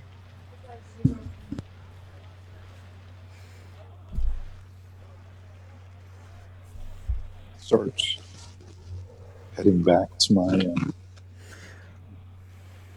wherever I live, my shack, and in the process, plug in the chip to my iPhone, quote unquote. Start looking at data, trying to compare like locations, and then also looking at the pictures, trying to memorize like facial features, and then also taking a look at the bank statements, the withdrawals, seeing how much money, if they were all roughly the same amount of money, or if there was large sums withdrawn at the very end, like where the board disappeared, etc. And Bishop will ask you to send that to everybody. And Billy, I don't know if you changed your input, but you're really scratchy for some reason. Yeah, I went to it. I need to take like a 2-minute break to check on the other one. Okay.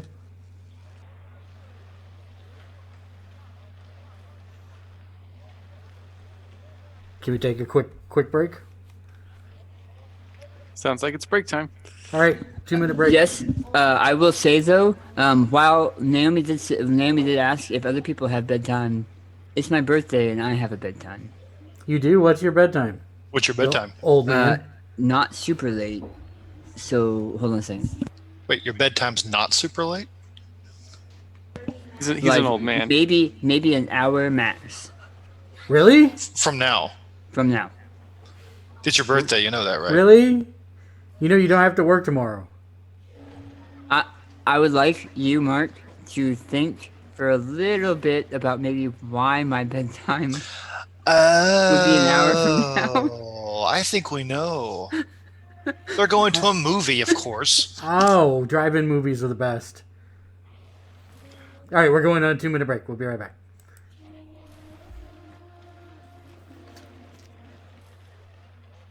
Somebody else say something. Something. Something.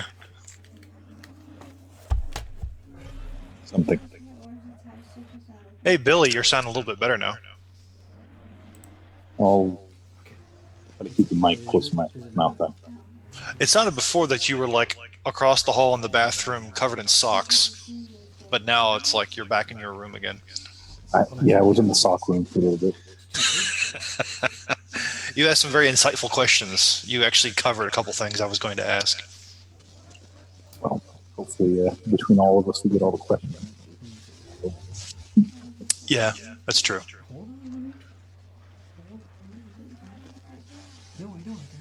Well, I will get a beverage and I will return. Sounds good.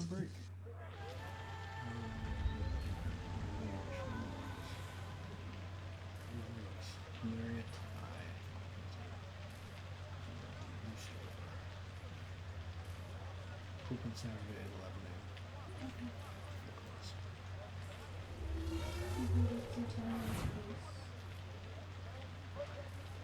What about the Chinese place?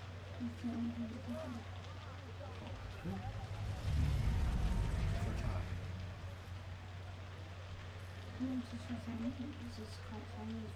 Yeah. Do you want Chinese or do you want something else?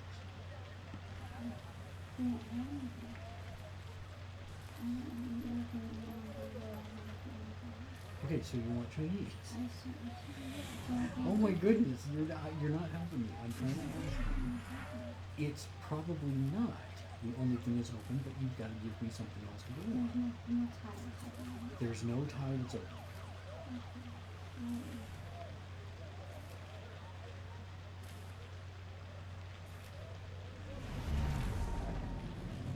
Actually, you know what? You might have better luck.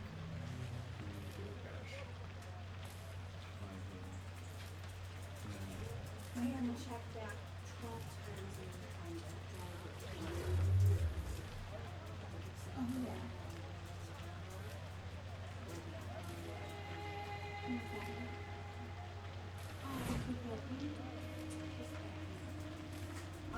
Well, anyway, the lease is such was put in the mailbox. Okay. Well, I can do tonight. No, it looks like all Thai is closed on DoorDash also. There's more on DoorDash.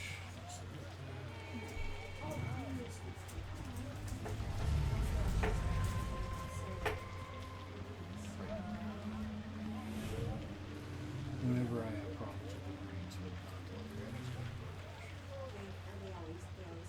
more than, yeah. Not the same places. Some overlap, but not all. What is no one eating? Donuts. Orange slices. Looks like orange slices. Vaffles. It's a Vapple and not a Krispy Kreme donut. You can totally sell cool. the rind. It's a corpo donut. By the way, Daniel, I almost sent you a birthday gift, but then I realized that it might backfire if I did. You should have done it. Now I'm just curious. I think I'm going to do it just tonight. I want to just see what happens, and if it backfires, so be it. Not as good as what's going to happen 58 minutes from now, but maybe second place. Wow. Yeah, it's under the video. It's called video setting. Did just so I know, did the image pop up? No, it didn't. Oh, it did. Okay. It did, and doggone it, Anthony, you're right. You did spell it correctly. Well, I mean, they don't. They have some, but then there's a bunch on. Okay. I just wanted to say, really enjoying this, and also really enjoying it. Having fun too. Thanks. I'm stoked to have you guys. I handpicked this group, so I'm glad that we've gotten the my good players in. It sucks. I don't like it. I was also going to say there's We're really gonna only kill one him. player that I don't want back next week. Damn it, Jay. What did you do? Aww. Can we replace him with Lux, So, please? also of note, today is a fluke. The next session, the next episode, will be next Thursday. The 7th. The January 7th. 7th. Yeah, not Friday. It will be the 7th. Yeah, it totally threw me off yesterday because I actually got off work early. I was home. I was about to get on. I'm like, wait a minute, we're not playing tonight. Oh, I'm sorry. It's okay. It's okay. I was just like, no, it's not his birthday. What am I doing? So I found something else to do. But then tonight, of course, I worked till whenever it was. But I'm really glad I was able to get off a little early because I really wanted to make sure I got in on the ground floor. Yeah. Yep. Is everybody back?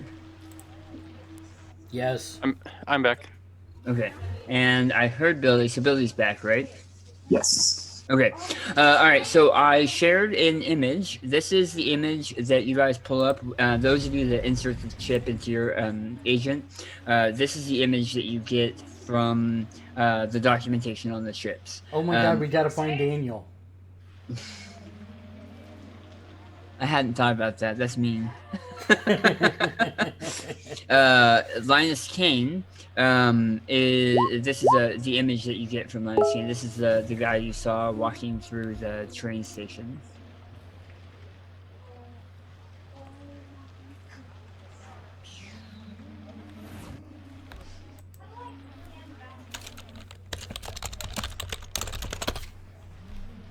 What was that?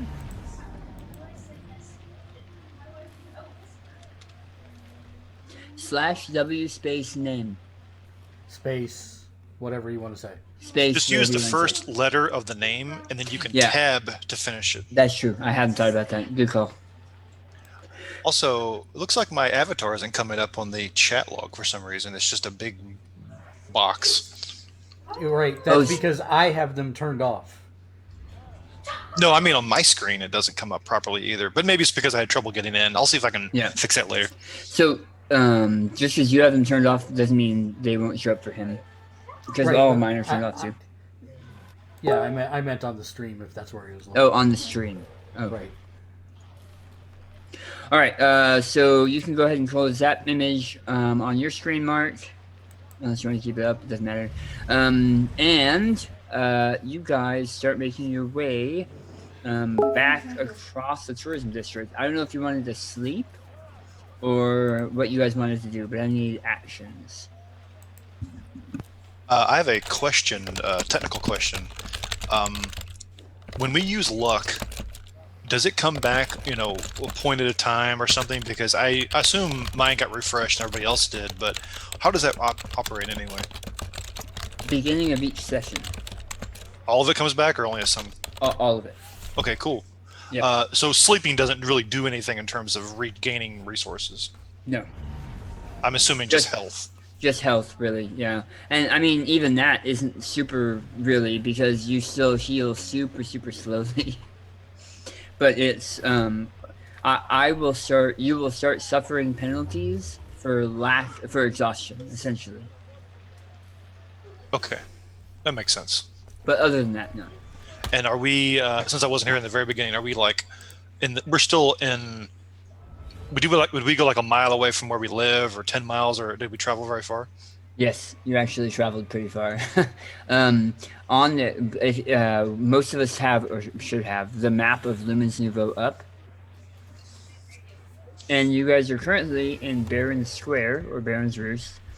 And your stack is under the little N at the end of M Nation. So about the middle of M Nation. It took you about 20 minutes on the train or about 40 minutes jogging, fast walking, to get over there. I'm trying to find the map again because I'm looking in the CyberPunk Red folder, but I'm guessing we're not in the quick sheet stuff anymore. We're in the main folder. Where is the map now? The map is... Because I thought it was a spreadsheet. Homework? It's in homework. Oh, and we are taking the train home. No one does not jog. Wait, it's homework? It's not in the DM stuff? No, so the Lumens Nouvo map, which is an Excel spreadsheet,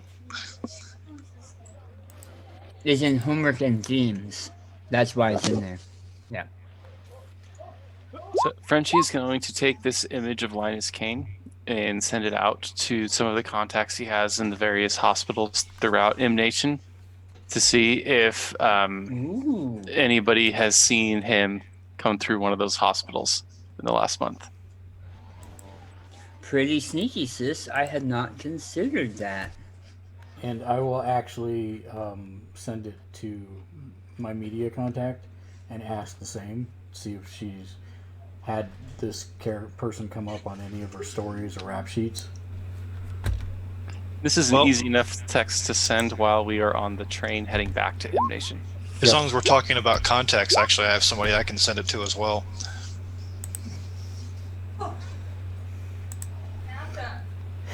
The DM's like, what is this? My character's actually using their backstory contacts? What's going on? Screw you, smart players. I'm gonna go back to hack and slash.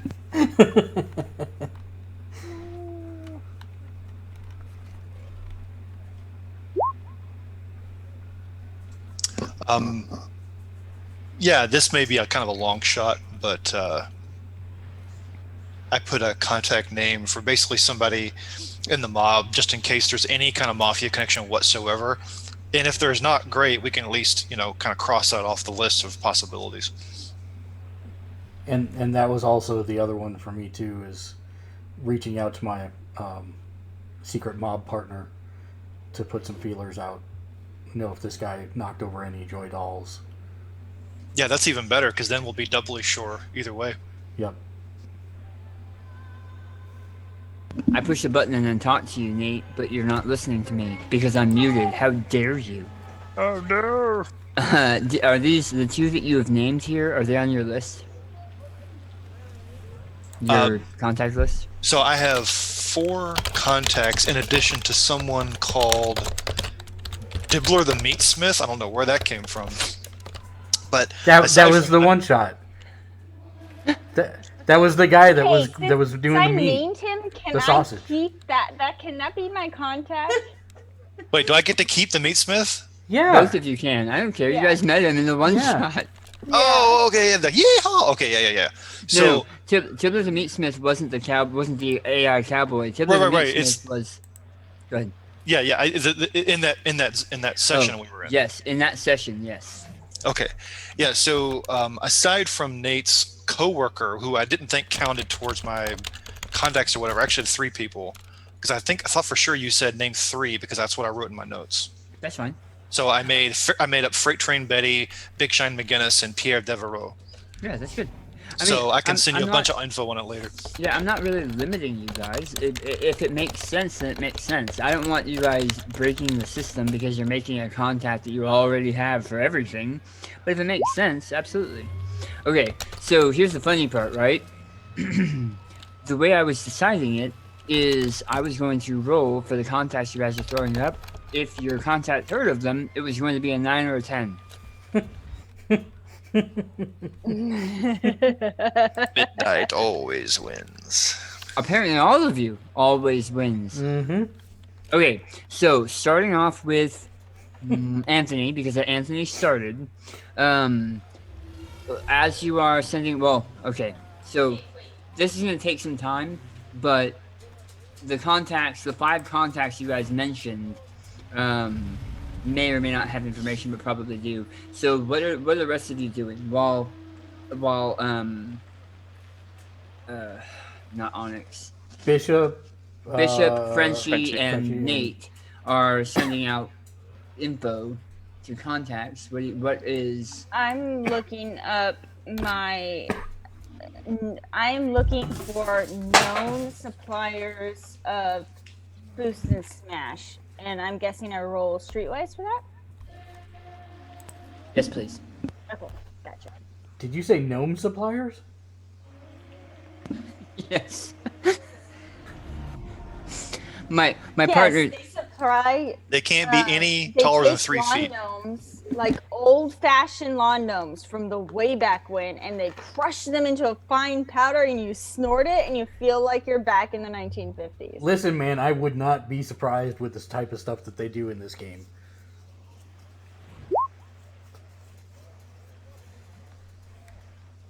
Yeah, neither would I, and apparently I know people. You need to do another D10 there. You rolled a 10. Yeah, No, we do. so shoot exclamation point. So it's 10 plus 7. 7 was your second roll. Oh, it's okay. It's Oh. compounded. Exploded. Yeah, Gotcha. I know some people with drugs. Like, don't ask why I know some people with drugs. But Frenchie I know waves his some hand. drug Hi. dealers. Yeah, I wonder. Hi. Yes, Frenchie, we know you're high. We're very proud of you for being able to hold it together Okay, during so- the meeting. So everyone is essentially calling contacts. You guys are walking home to M Nation or riding the train, and on the train you're calling out to your contacts at 2 a.m. Because I you're am all... not calling out contacts. I don't have any. Yeah, it's messages and email. Messages being sent, not calling.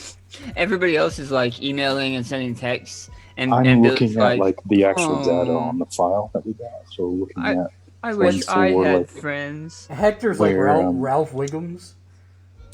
Can you hear me or no? Yes, We can hear I'm you. writing They're up just right being now what you're finding on the files. So, hang on. Just It was just funny because everyone else is making contacts, calling their contacts. But you're right. You just kind of got into town, so you wouldn't have So that. kind of a loner too, right? You are very quiet. Yeah. Yeah, we can barely hear you, Billy.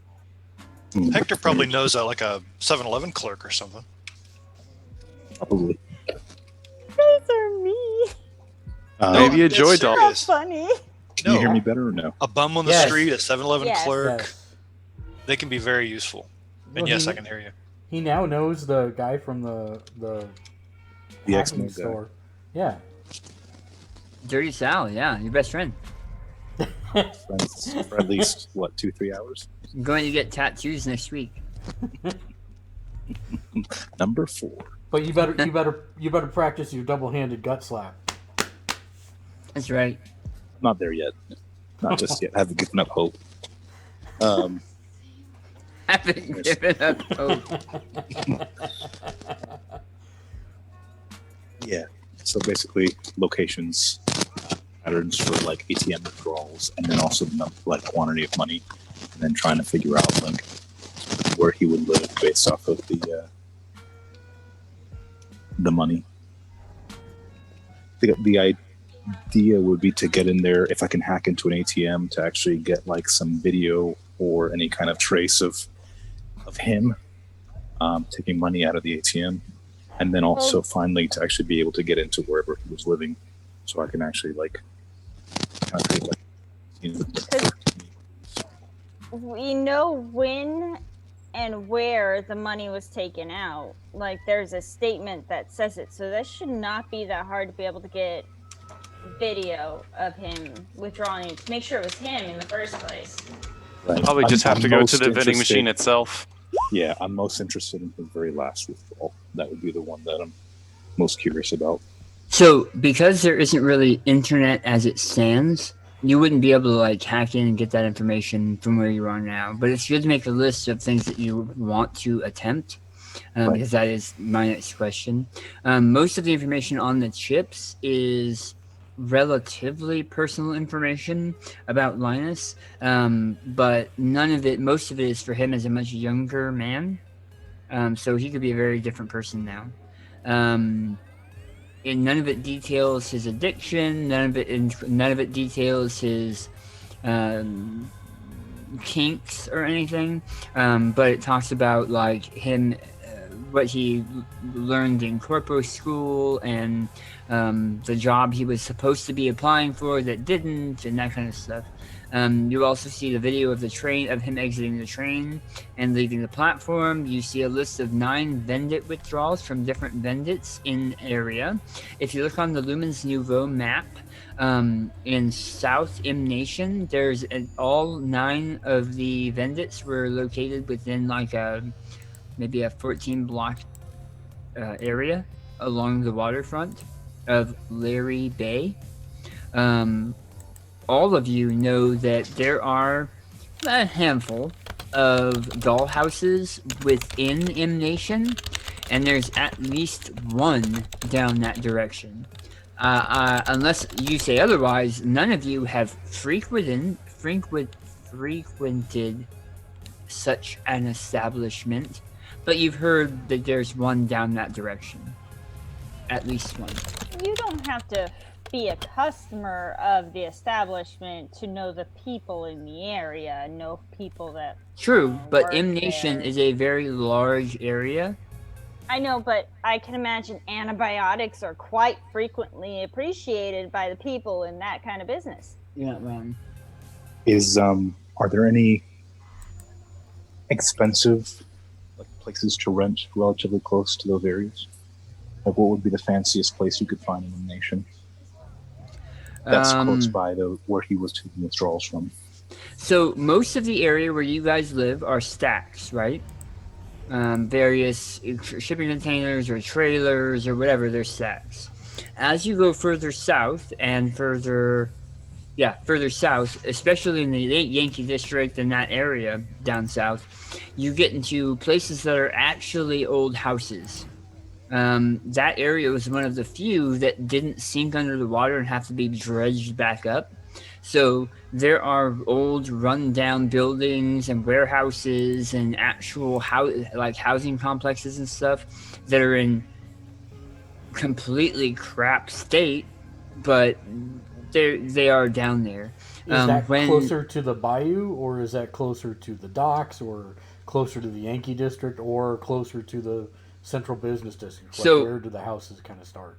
So the houses are really kind of, I mean, there aren't, it isn't like a thorough area that is all of that, but it's almost like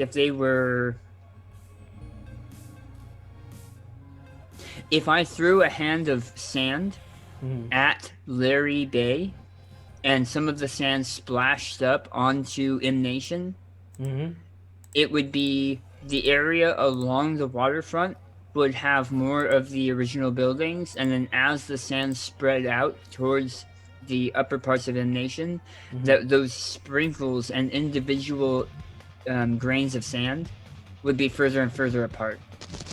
Okay, so assuming if he has like unlimited funds that he's going to want. You know, he pulled out. Did I say 6,000? 9,000? 10,000. 10,000, but that was his last thing. You said that there was multiple ones. I apologize.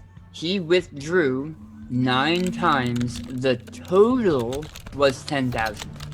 Okay, so is there, and I know this is going to sound, is there a way to get a chronological list of the amounts? Because if it was the same amount each time so that he was saving up, okay. Or if there was a specific amount that we can see, maybe he was pulling out so he could see his favorite doll and it was the same amount and then he pulled a bunch out at the end, something like that, so we can kind of see a pattern of behavior.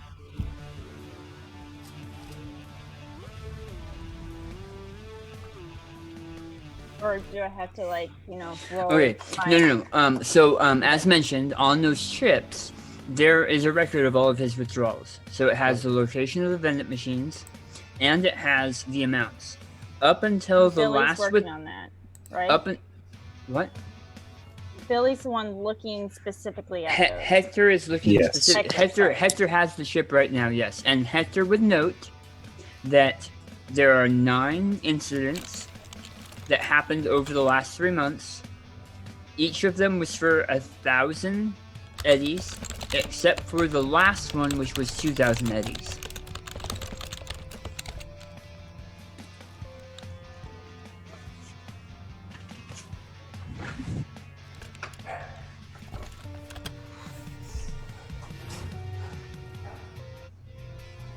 Okay, just common knowledge question. What would we assume? Because we don't really get a price list on what this specific type of doll would be, but how much would we assume, and what would I need to roll to have a good idea of how much one night or 15-minute romp or whatever the plan is? So I'm going to have you roll streetwise, but it's going to be a high DV because that is a very difficult question to answer. Wouldn't it be on their website? Sorry, their garden patch? And if anybody, a fixer, would know. Yeah. Sorry. Well, what I'm saying is maybe it's a fixer roll. I think the fixer roll would actually not benefit her. If it's a streetwise roll, I'd be willing to roll as well. Streetwise did just fine for me. They might know the Joy doll. The problem is, of the, I'm going to go with hundreds of dolls in Lumens Nouvo, many of them operate under a specific banner or website. Still, a whole bunch of others don't. Okay. They run under personal or private, where they don't have a garden patch. They have word of mouth. And Only if you really kind of frequent those areas or are interested in that trade would you have contacts in that type of thing. Well, and that's my thing. Part of it to me, and this is just from someone who have observed people who hold on, Sell noodles. Yeah. and how they kind of have a code of pricing, of content, of stuff like that. That isn't exactly something that the normal person just perusing some porn pictures would understand what they're talking about, but someone in the know might have an idea of what to expect pricing to be, because $1,000 in 8 withdrawals and then a final withdrawal of 2,000 is too. She just went mute.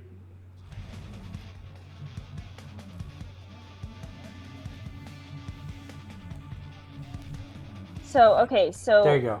what I'm saying is I believe that the $1,000, 8 withdrawals of $1,000, and then a $2,000 withdrawal sounds much more like a premeditated escape plan as opposed to a very, very expensive doll, because I'm assuming they don't go for $1,000. For a cheap, I'm just gonna simplify it because time. For a cheap doll in M Nation, which one would hope not to that person would have to be really on the down and outs. I would say, as a GM, you're looking at maybe 50 eddies to 100 eddies for a session, for like an hour. Okay, and then like an average for someone decent wouldn't be more than a couple to 500 eddies. To 1,000 eddies, To 1,000 eddies. But 1,000 eddies would be a nice one that you bring to your fancy hotel, not in M Nation. For a set for 1 hour. Yeah. Yes. So it's just, this doesn't seem like trying to get money out to pay for drugs and a girl. And those are high amounts. Like if you didn't want to get tracked, you'd be pulling out smaller amounts. But maybe I'm thinking too much for a drug How much? out. All rich of these were done in a month. All these withdrawals were done in a month. No. No. I thought All you of said them were- These were done before. 3 months. no. I in thought 3 you months. said that He's he's been just missing gotten for here 3 because- months. Yeah, I understand. Hold on, let me finish. He started. He came, and then he started withdrawing, but the withdrawals stopped after 1 month. So he's been missing for 2 months, is what we had said before. That's what it sounded like. So all transactions occurred in the month of October. Correct. Oh, okay. I misspoke, but we can go with that. That's fine. Okay. If that's not what you meant, let me know so I can fix my notes. It doesn't change anything. Okay. So the question was what was the frequency in the month of October? Was it every 2 days? Was it every 5 days? Was it every... Did it seem like a regular withdrawal, or did it seem like it was here and there and wherever, like 2 times in 1 day, or, that's what I'm trying to look at. So I think I said that he came in October 3rd. Yes. Okay. So between October 3rd and, because we're getting all mathy then, between October 3rd and October 14th, Uh-huh. he had 4. 4 transactions. So he had a weekly withdrawal. And then last week he had 2 withdrawals, the last one being the highest amount. No. Looks like he's No. doing two a week. Yeah, 2 that's a what it week. sounds like too. No. 2 withdrawals a week, or am I wrong? That's not the case. So October 3rd to the 14th, he had 4. October 15th through 17th, he had 3. October 18th through the end of the month, he had 2. He has to make it difficult, didn't he? Well, it doesn't look consistent then, is the short answer. It looks like... Which is the point I'm trying to get across. Yeah. Okay. Well, that tells us something too. Yeah, because it's more on demand as opposed to premeditated. Yeah.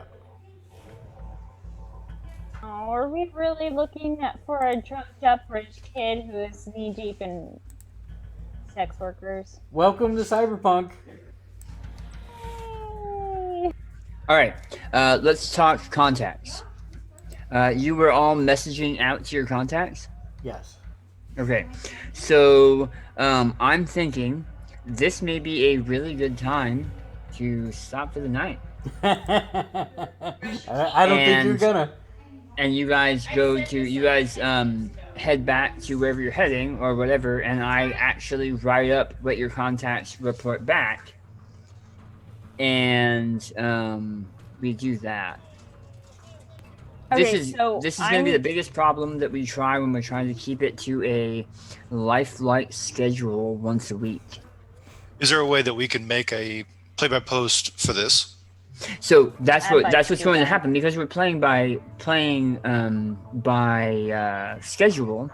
We're going to be moving it to a play-by-post, and then at the beginning of next session, we'll talk about what happened in the play-by-post, and then continue with the session. Because if left to play-by-post, Nate has a lot to ask his contact, Yeah, and I'd possibly like to. more. So if there's no limitation, or if you don't want to put limits on you guys because we're so cool, then I've got a lot to Yeah, we are ask and a lot to so type. Cool. Do I get to go on a date on my play-by-post? That's maybe, I don't know, probably not. Anyway, Yeah. what do you think, Mark? I think this has been a lot of fun, and thank you for running, Daniel. We will be resuming with our normal schedule Thursdays at 7:15 Pacific, 9:15 Central, 10:15 Eastern, starting this next Thursday. As always, if you'd like to support us, you can do so by heading over on our Twitch page and clicking that follow button, or if you're able to, click the subscribe button, and you'll become one of our rock stars. If you head over to YouTube, make sure you hit the like, the subscribe, and of course the bell icon to get notified when we upload new content, which is every single day of the week, Monday through Friday. Or you can head to patreon.com/Gamersledge, where you can get your name on every show that we do for as little as $1 a month, like the fine folks that are scrolling across the middle of the screen right now are Patreon and Twitch producers. For Naomi, for Daniel, for Billy, for Jay, and for Anthony and myself. That's a lot of people to remember. Thanks for watching. Until next time, game on. Game on.